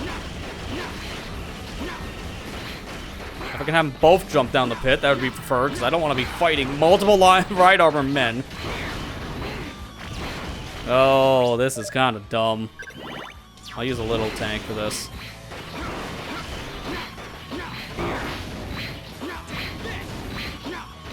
Get out of here. I don't want to be dealing with these guys. All right, one of them's back, but I can use my flamethrower. Okay, there you go. Shoot up here. And there it is, the final sub-tank. Hi, buddy. Well, at least I got the final sub-tank. Now they're just doing a little bit of fist bump action. Show you how strong I am. Just fist bumping each other until I guess they're tired. I don't know what that was about. But now we have ourselves the upgrades, and I can just beeline it to the end of the stage. And that's exactly what we're doing, which means anytime we find right armor, we're done. I do believe up here is completely worthless. I'm just checking to see if there's like a life. Oh no, there's right armor. That's right. It's been a couple months. Did not remember there was right armor here. That could have made this section a little bit more bearable.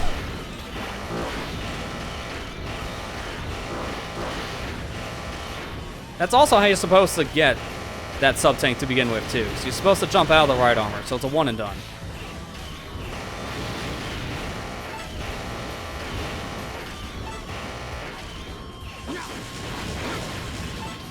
And thankfully, we can get ourselves some extra health here for our sub-tanks, which is perfect, especially now having a fourth. Burn the med tool because it's in my way. He is made of leaves, after all. His mistake for wearing a leaf helmet.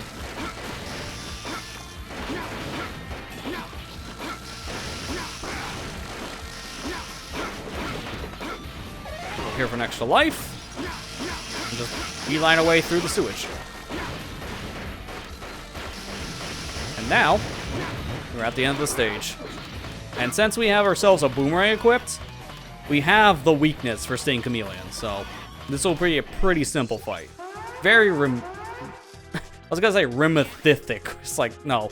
Very rhythm-based. Try to combine like 3 words into one. In the middle of that, it sounded like I had a stroke.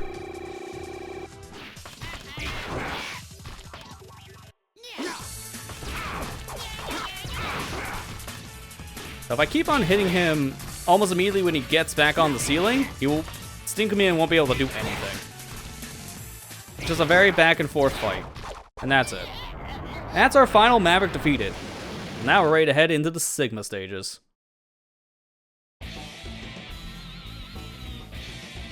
Yeah, at this point, it's much better. Like, early game for Vile was extremely difficult, but once we got, like, 3 stages in, it's not that different.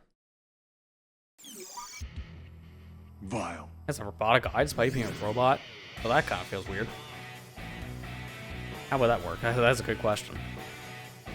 Alright, so now, for these stages, we got our last bit of weapon unlocks for defeating Sting Chameleon. So we got Buckshot Dance, Popcorn Demon, Trident Line, Cerberus Phantom, Nervous Ghost, Rising Spectre, Straight Nightmare, Necro Burst, Hot Icicle, and Green-Eyed Lamp.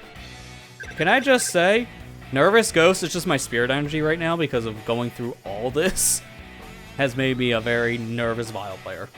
But we're nearing the end. So now I gotta equip a couple different things. So, for starters, Burning Drive for the leg wear. For the arm cannon, it's gonna be the Fire Miriam. And then for the arm cannon, it is going to be Lost Lamb. We just have enough points, mind you, because 32 is the cap of points we can get until we can beat the game and go in the post game for infinite score. 32 is the most we have to work with, so we'll be a little limited, but we'll make it work.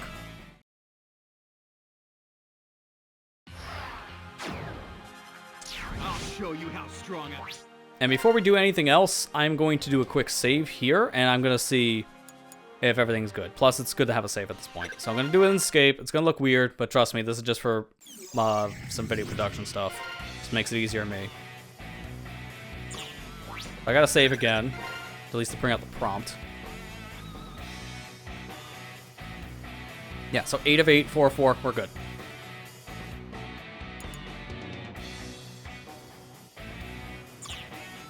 Alright, let's do it. Boss spider time.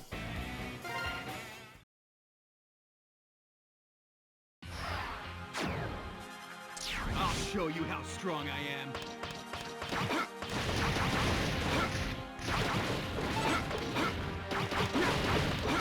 So this may not do as much damage as a Diskneeler, but Lost Lamb will still be a pretty powerful arm piece. It's just mainly for the bosses in this stage. Nice extra life. Careful here, because I want to keep this right armor for the boss. I say as I almost lose all of its health. Is that close enough? There you go. That's why you want to have it for the submarine, because it'll instantly kill it.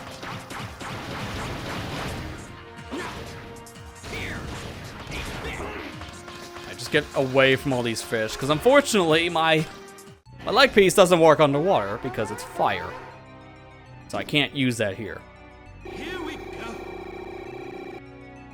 Here it comes. So this is why I have the Fire Miriam equipped again, because that is the weakness of Launch Octopus. So I'll just be using this, do a lot of damage to the boss. Unfortunately, it doesn't have the best range, so I have to be somewhat close. Not right up against the octopus himself, but not on the other side of the room. Keeps on doing the tornado move, surprisingly. It's not great because I can't hit him in it. Explosion is beautiful.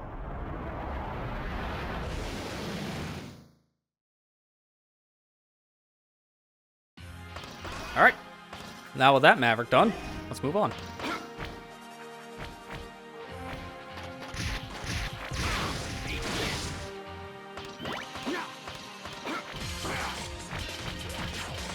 I also didn't mention it at this point, but I made a big deal about this in the actual, like, main series of videos. Thank goodness for actual music. Like, it has been, what, about an hour and a half of me playing specifically, and all I heard is the same theme for that whole hour-plus stretch. Now, finally, more music. So, for whatever reason, they don't replace the Sigma stages with Vile's theme. So, you actually get proper music here.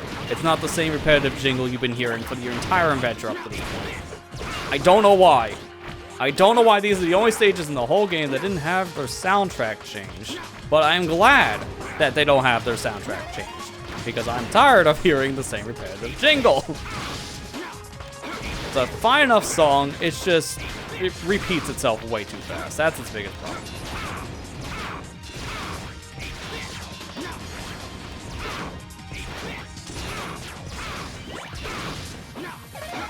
Getting a lot of lives here. Is that a sign for things to come? I don't like that. I mean, I like having the lives. I just don't like what it's trying to predict.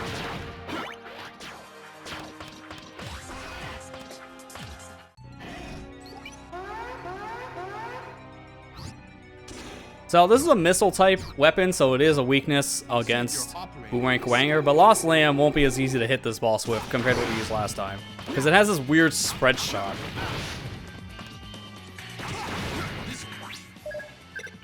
Joke's on you, I can pause during this. That would have killed me if I didn't have a sub-tank ready. There you go. That still does a lot of damage, to be fair, but Lost Lamb has this very weird spread. So, some shots go straight, some go up, some go down. It keeps on changing every time you fire the weapon.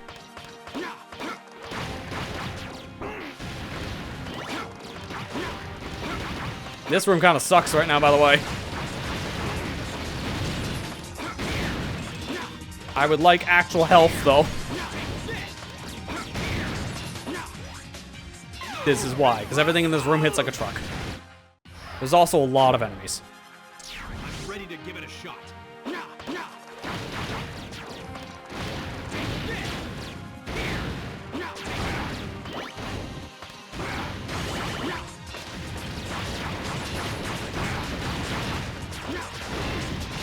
Alright, you know what? We'll take the health we have coming into this fight. So here's the thing. I equipped Burning Drive specifically for Boss Spider.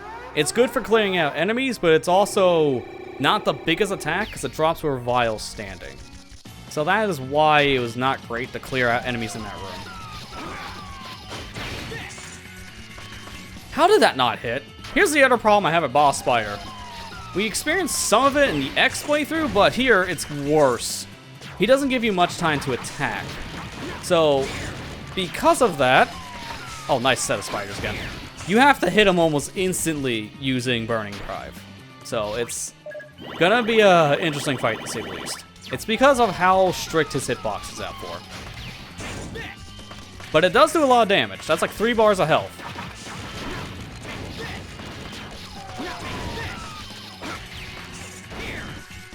Preferably, I would like to shoot this out of the air if possible, because then I don't have to deal with any kind of like shoot animation. So that's another thing I'll be doing too. I'll be jumping before I use Burning Drive here. But I gotta be careful not to get hit by the spider himself. He does a lot of damage.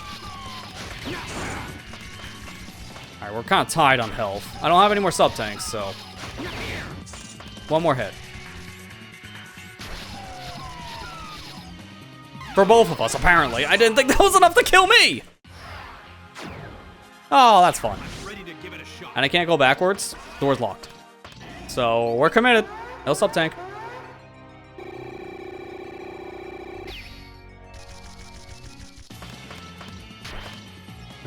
The giant evil spider strikes again.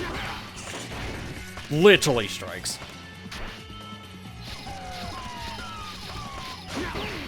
Dude, seriously? 2 hits in the first 2 cycles.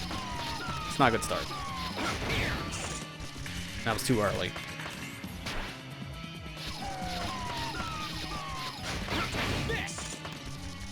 This is gonna take a lot of hits.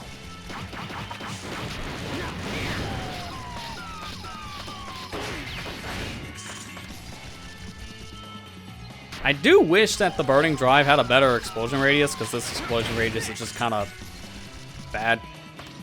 At least for like this specific use case. Yeah, there's no even point to fighting that one.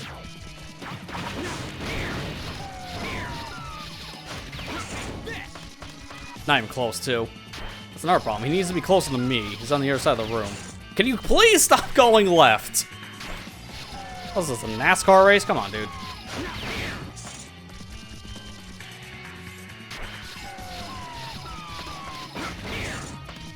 He really loves that left side. He also is starting to move faster the less health he has too, so I have less time to anticipate where he's going. And I was way too early. That's just on me.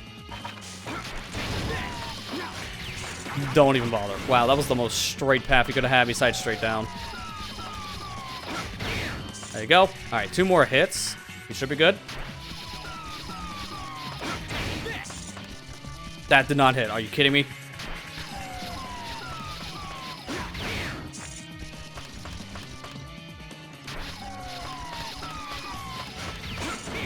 Yeah, I'd rather play it safe than take a hit just to try to catch up. Oh man, stop going left. Every time he goes left, I can't reach him.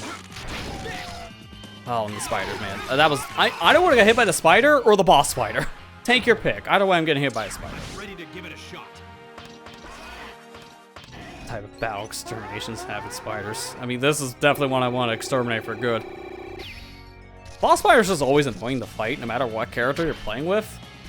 It's my least favorite boss in the whole game. It's just because of how slow it is. So every time I get here at X, I hate opening it. Like, flat out. Like, this guy is just not worth fighting because of how drawn out the battle is. Like, yeah, it is definitely a brain teaser puzzle. Like, you really have to think for it and really pay attention. It's all about pattern recognition, so...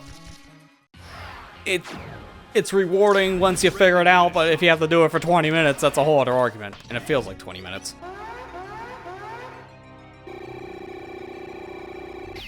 Probably doesn't help that the most recent experience I have with this kind of rail puzzle system was Sonic Superstars, and anything that makes me think of Sonic Superstars gives me PTSD.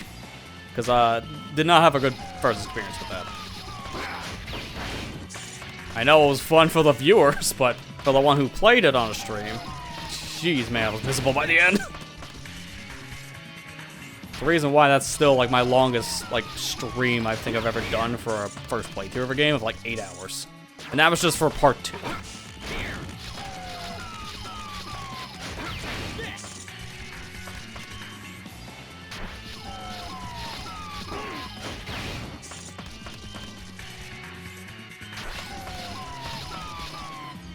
Okay, I read that pattern wrong. That was just on me.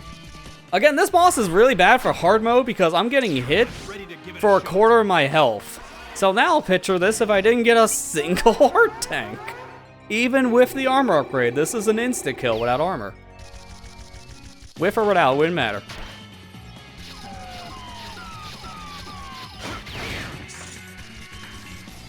It's all, yeah, I also like the Mario Party minigame. That's actually what more people compare it to. I just have a recent torture of like, what, 2 years ago, the Superstar thing.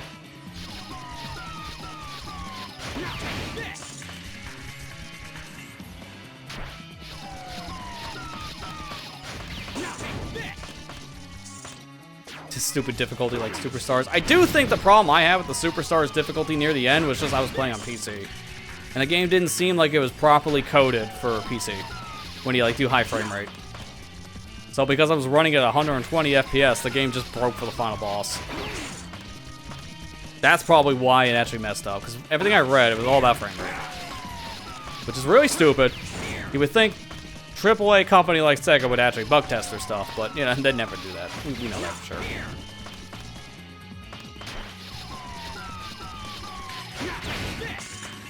Alright, one more hit. Thankfully, I can take one safety hit. I was like, there's no way I'm hitting that guy. He's way too far. That hit, I'll take. That's it. Finally done with Boss Spider. It just doesn't help this guy hits like a freight train.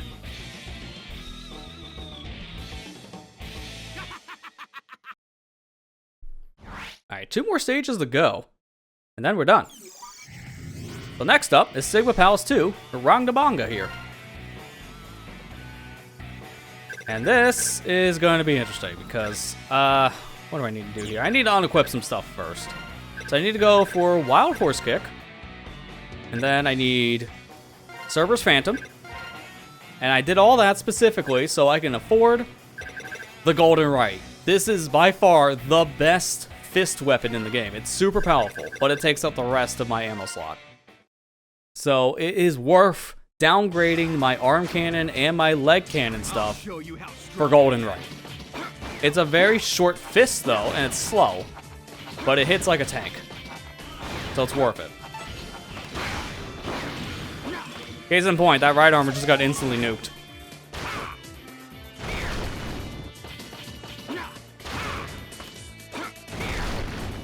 Alright, give me the right armor here. Just destroy that thing immediately. No tank for me.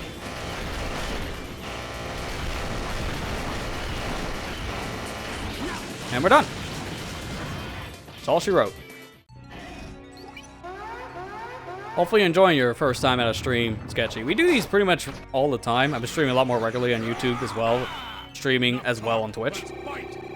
So anytime you want to see a stream, usually we're live on Tuesday and Thursdays. But when I do bonus stuff for a YouTube series, it's on Friday. That's just how it's been for like at least a couple months. Be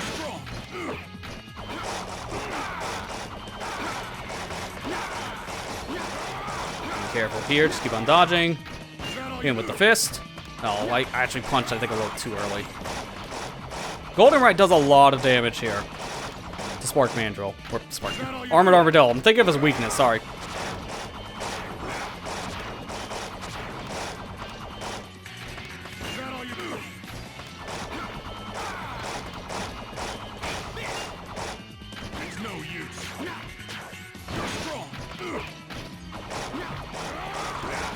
I'll take the hit on that one, that's okay.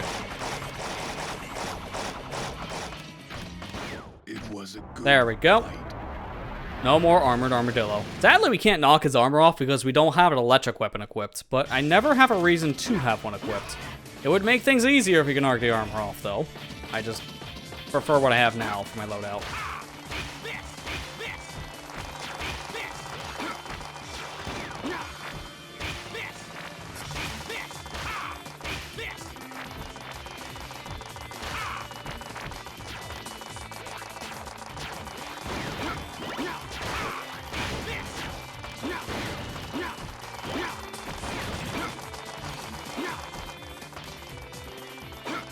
Okay, that was a pretty decent room. I was trying to climb up the side of the wall so we can skip the platforms, but with Vile, it's a little bit harder to do while having a dash move.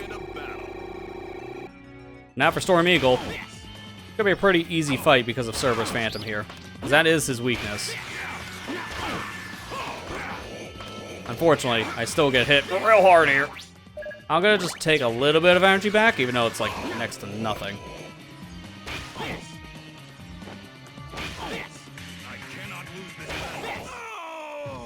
Nice off-screen kill.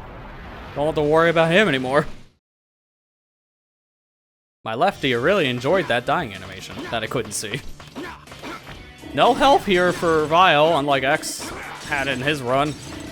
Not ideal, because I have like no health going into... Oh, great. This is going to be a fun Spark Mandrill fight. Literally anything he does can kill me. I don't know if I can perfect run this like I did Boomerang Quanger, but we're going to try. Time to get started.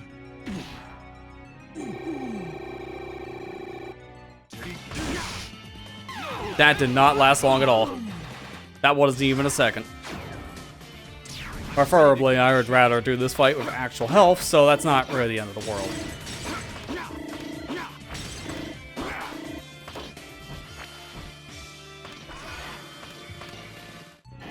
So we don't have his weakness equipped here, so I'll just be using Golden Right to do the most damage.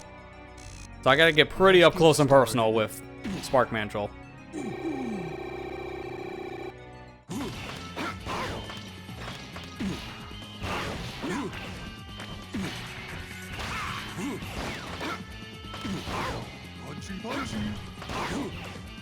I like when he does the punchy move specifically, because it gives me a lot of time to react. Plus, I can do that too. The line when he says, "So this is what it's like," fits way more when you punch him to death, when he's trying to punch you to death. It's very fitting.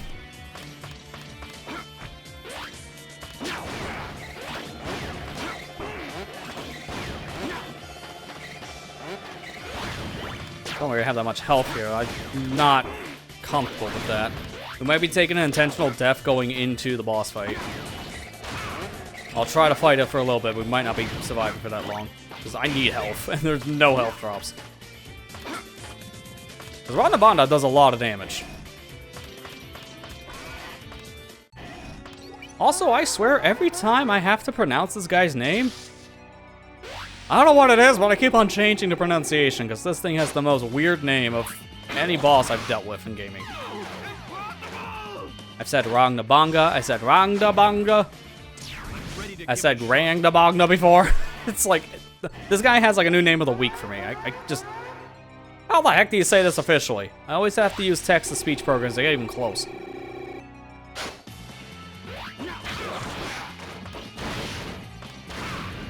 Nice eyes. So using Cerberus Phantom here does a lot of damage, as you can see to this boss. It just wrecks it. But any attack that it does to me can also wreck me. Because 2 attacks and I'm down to half health. Well, there you go. That's Rangba done. Look, I'm just adding a new name to the list.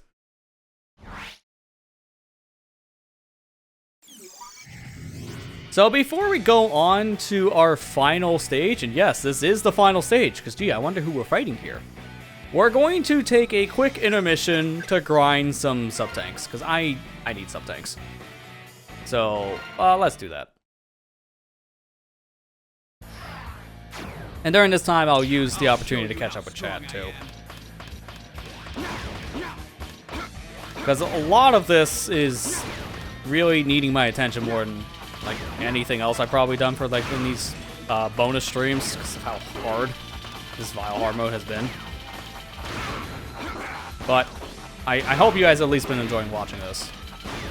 Even though it's been very frustrating, it still has been like pretty fun to put on. Actually, I think I want to change out the weapon, because Golden Right kind of sucks for this. It's very slow and it takes up a lot of ammo. So I'm gonna get a different weapon to use for grinding.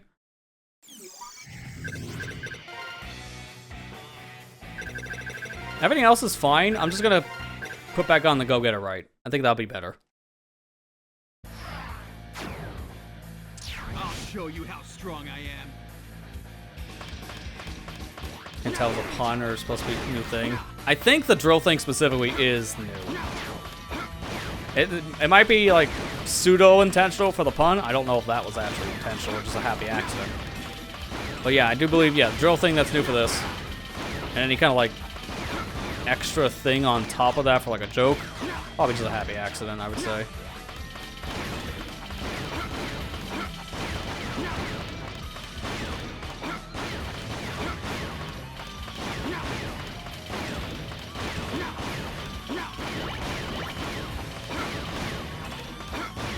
I would like actual health drops so I can start filling my sub-tanks, though, because I have nothing.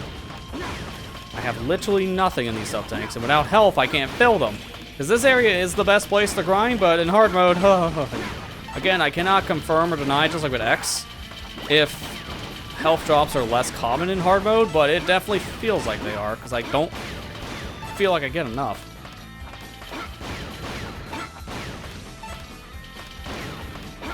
Yeah, Spark, and then Drill Man. Like I said, I get like the little subtle reference I did, or like a little pun. I don't know if it was intentional or not. Something tells me it probably was. Because Capcom is known for making a lot of references, especially with the Mega Man games. They like to make a lot of like pop culture references or just puns in general and stuff. I mean, rock and roll is flat out just a pun between the main characters of the classic games. So they're known for doing stuff like that.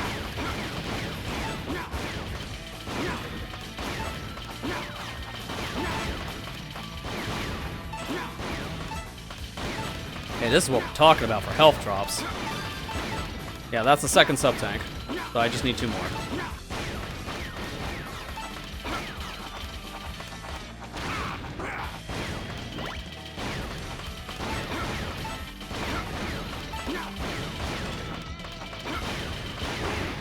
This would honestly not be as bad if I had, like, emulator speed up, but I am playing on console, so I can't speed things up. That would definitely help. Like, for practice sake, I played this on a PSP emulator, just because of the speed up functionality. It made things so much easier. Especially because, some behind the scenes, for people who have seen the bio run on the main series of videos on YouTube here, all the weapon bio stuff was recorded through the PSP emulator. PPSSPP, I think it's called. A very funny name. I just did all the weapon bios there because it was way faster to go in and out of stages using save states and fast forward. Trying to do that on console probably would have added an extra like 30 minutes to my workflow, I'm not even kidding. Because having to go in every single individual weapon, like just to show off every single weapon I had to go through a stage and equip things one by one just to use it, just to showcase. Because realistically, you're never using every weapon in this game. It's impossible for a standard run unless you were just wanting to experiment. So, for my sake, I was just going back and forth into the tutorial stage and changing things out. It's the easiest way to show everything all at once. But to do that, it's very time consuming.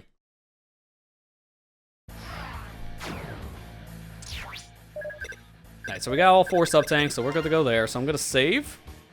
And this should be our final save we need for tonight. So yeah, I'm just going to fact check it at this point. We have, what, 11 stages cleared? Yep, and then everything else is good.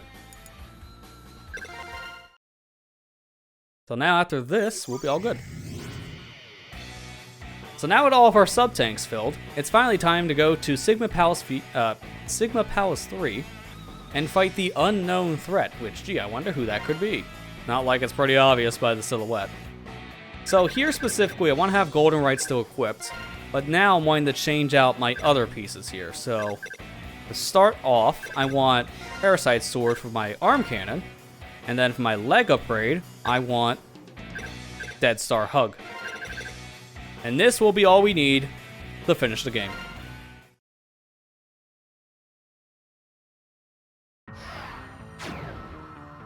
I'll show you how strong I am. So the real MVP for this level is going to be the Goldenrite upgrade. It will be very ammo heavy, so it'd be good to get actual weapon drops this time around. But it's mainly going to be needed for the final fight against the actual boss of the stage, and you'll see when it happens. But I don't have a flamethrower, which would make short work of Chill Penguin, because that's his weakness.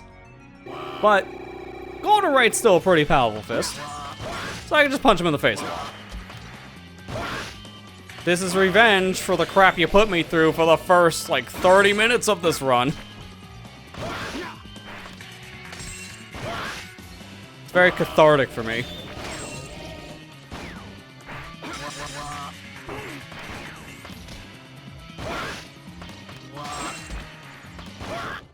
Yeah, I hear you, stupid penguin. That's what you get for wrecking my run so early in this said playthrough.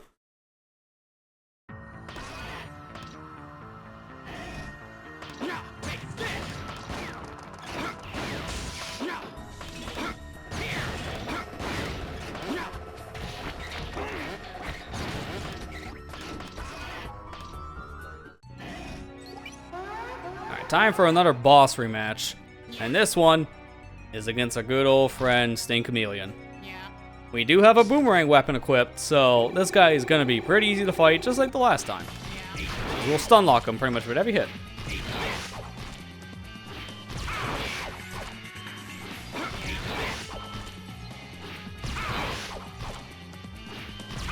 I love the pattern going left and right. That just makes my job easier. Thank you.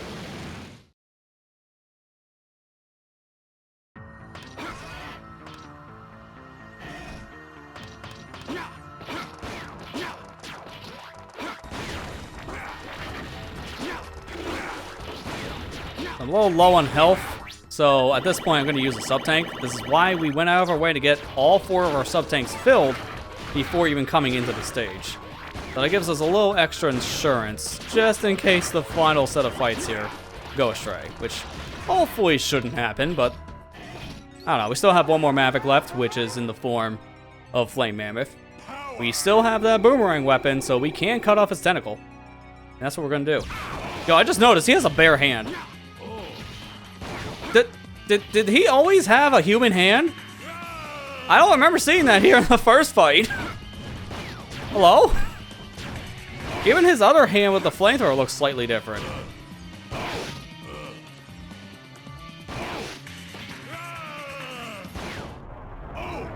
I swear, that better not be a Mandela effect.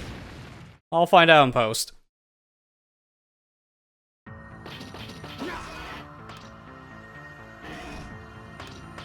Alright, so that's the final Maverick. So at this point, we just have to get to the end of the stage.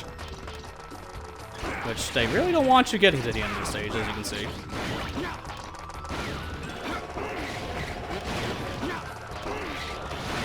That's why we have our sub-tanks filled, because I'm just going to tank it. There's really no other way to get through here comfortably. Stop right there! You've really caused a lot of havoc, Vile. This is as far as you go! Finish this, Vile! So it's X and Vile, who would have guessed? I'm just gonna use my golden right a lot and punch you in the face. At this point, I'm going to just take a small heal, not a full one, because I should have enough health to survive like one good hit before I need anything else. Yeah, and there it is. So now I'll just use one of my tanks.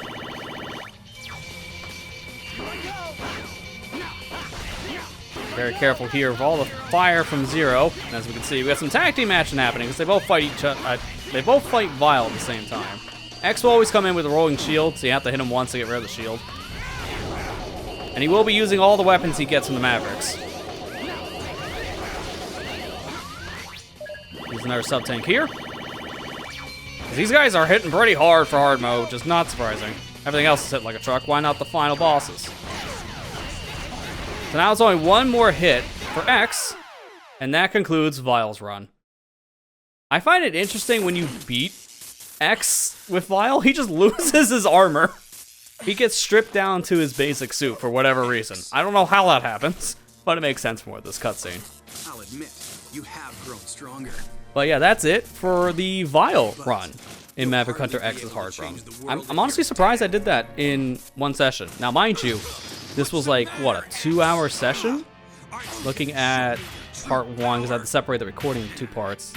It's 37 minutes, this was an hour and a half, so just a little over 2 hours. Now, mind you, that's not as great as the X run, because that was like an hour 20. So, Vile alone added an extra 40 minutes due to his difficulty bump. Especially for those early stages. It's really rough early game for Vile, and with hard mode, it's even worse. But once we got, like, what, 3 stages in, just like with X, things started to become a lot more comfortable. It was me just trying to remember where the heart tanks were, because, again, it's been a few months since I last played.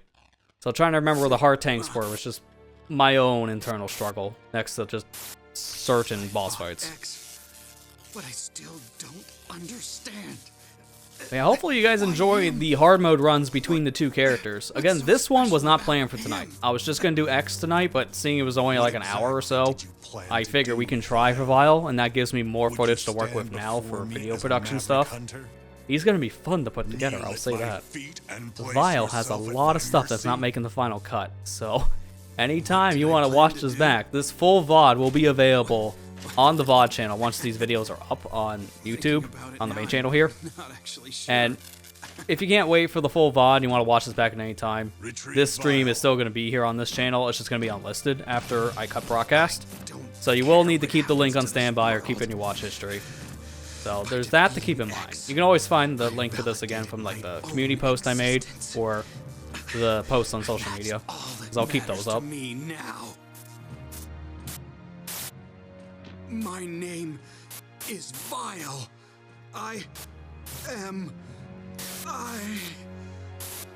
But I am done with you, Vile. Like, he's an interesting playthrough, but I feel like Vile is really fun to play like halfway through. His beginning game is really rough for me. But once they get a couple upgrades, this character is really fun. Especially once you get through to the entire adventure and you have infinite equip slots. Because now when I save here for a save clear and go back in, this will be the last thing I really do. I'm not going to show this for the videos because this was in the bonus part. So this is just some bonus stuff for the stream's sake. Mega Man.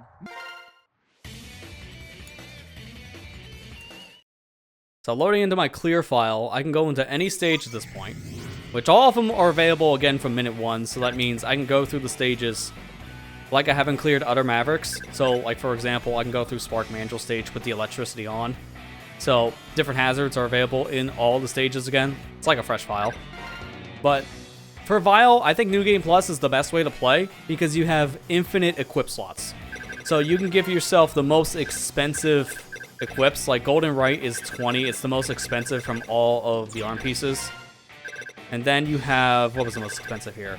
Necro Burst, yeah, it was this one. This is 28, because the rest of them aren't that expensive by comparison. And then you can equip, I believe this one. Is it 16 the most? Yeah, there's 216. So you can do Sword Boutique, or you can do Burning Drive. Yeah, I already showed Burning Drive in the playthrough, so we'll do Sword Boutique. That's 64 points. Our max was 32. So we doubled the max from the standard run of Vile for his equip slots. So this allows for a lot more customization and just experimentation as a whole. I think playing through New Game Plus specifically with the character is the best way to play, hands down. Because you can use some of the most powerful combos in the whole game. This stuff is a lot of fun to run through with. So if anytime I go back to play Vile, it's probably going to be a New Game Plus file specifically, not a new file, because new file runs of Vile is really strict on health.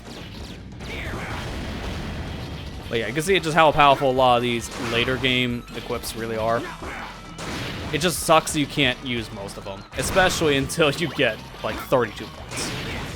Like Golden Right alone is 20, so good luck trying to equip anything. Because those base equips you have are 2 points each, which is a total of 6.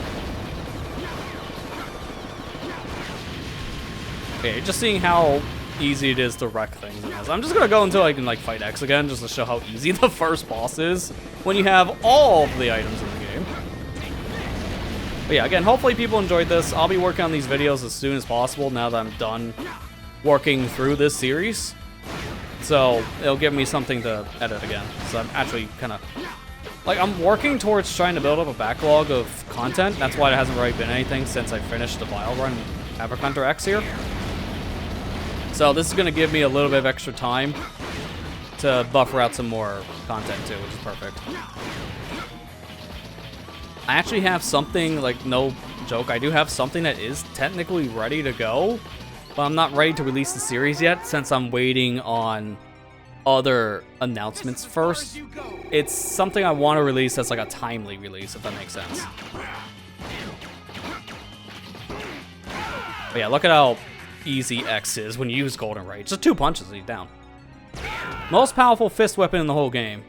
It's just super expensive, but it's really good to combine this with other things in New Game Plus, so this is how I'd play in the future.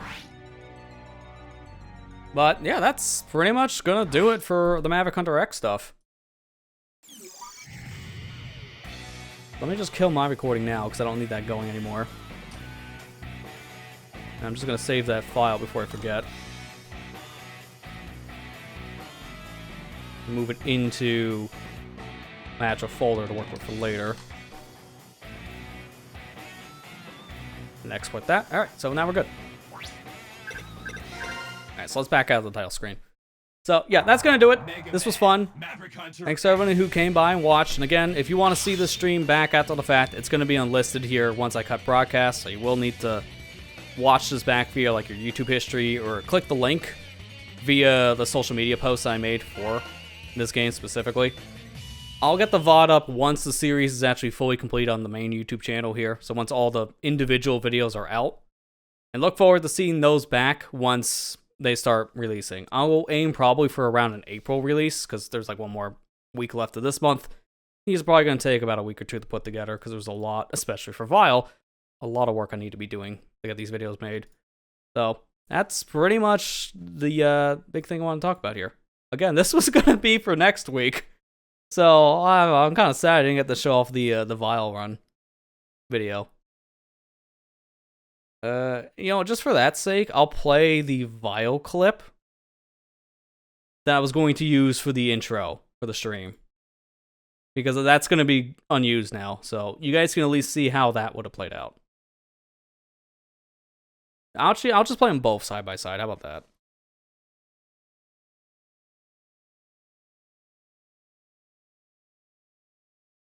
I just need to put them together really quick. But yeah, again, hopefully people enjoyed this. This was a lot of fun, but a little stressful, I will admit, because I was not expecting some of the crap we were dealing with mainly Vile.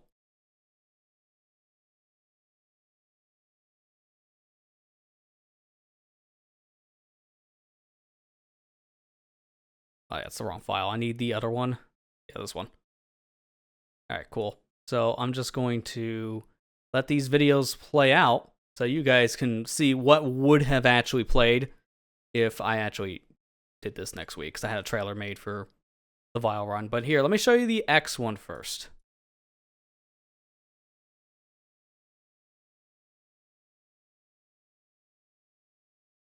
Alright. Now with Vile's campaign done, the bonus content has been released for Maverick Hunter X. I covered everything in the game. So now, after 8 long years, Maverick Hunter X is a playthrough I can say is now fully complete. No stone was left unturned. That feels really good. But I can't shake this feeling that there's still something I didn't cover in the game. I don't know what it is. It wouldn't hurt to do another run through of the game to see what I'm missing. So let's do just that. Mega Man, Maverick Hunter X.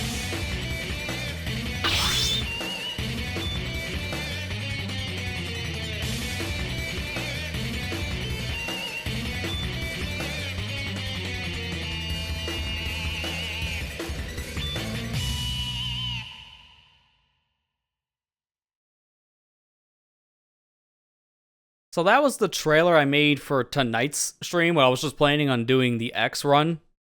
So you guys have seen that if you watched the announcement video from yesterday, or even just the trailer that played right before the YouTube stream itself happened. But here's the trailer I made for Vile, which now is going to go unused.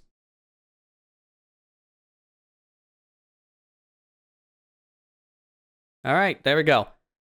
I've now played the game another time. Play through all of Maverick Hunter X as X in hard mode. Play through all of his campaign in normal mode. Play through all of Vile's campaign. Wait a minute. Did I play through Vile on hard mode? I don't think I played through Vile's campaign on hard mode. Let's run it back. Mega Man, Maverick Hunter X.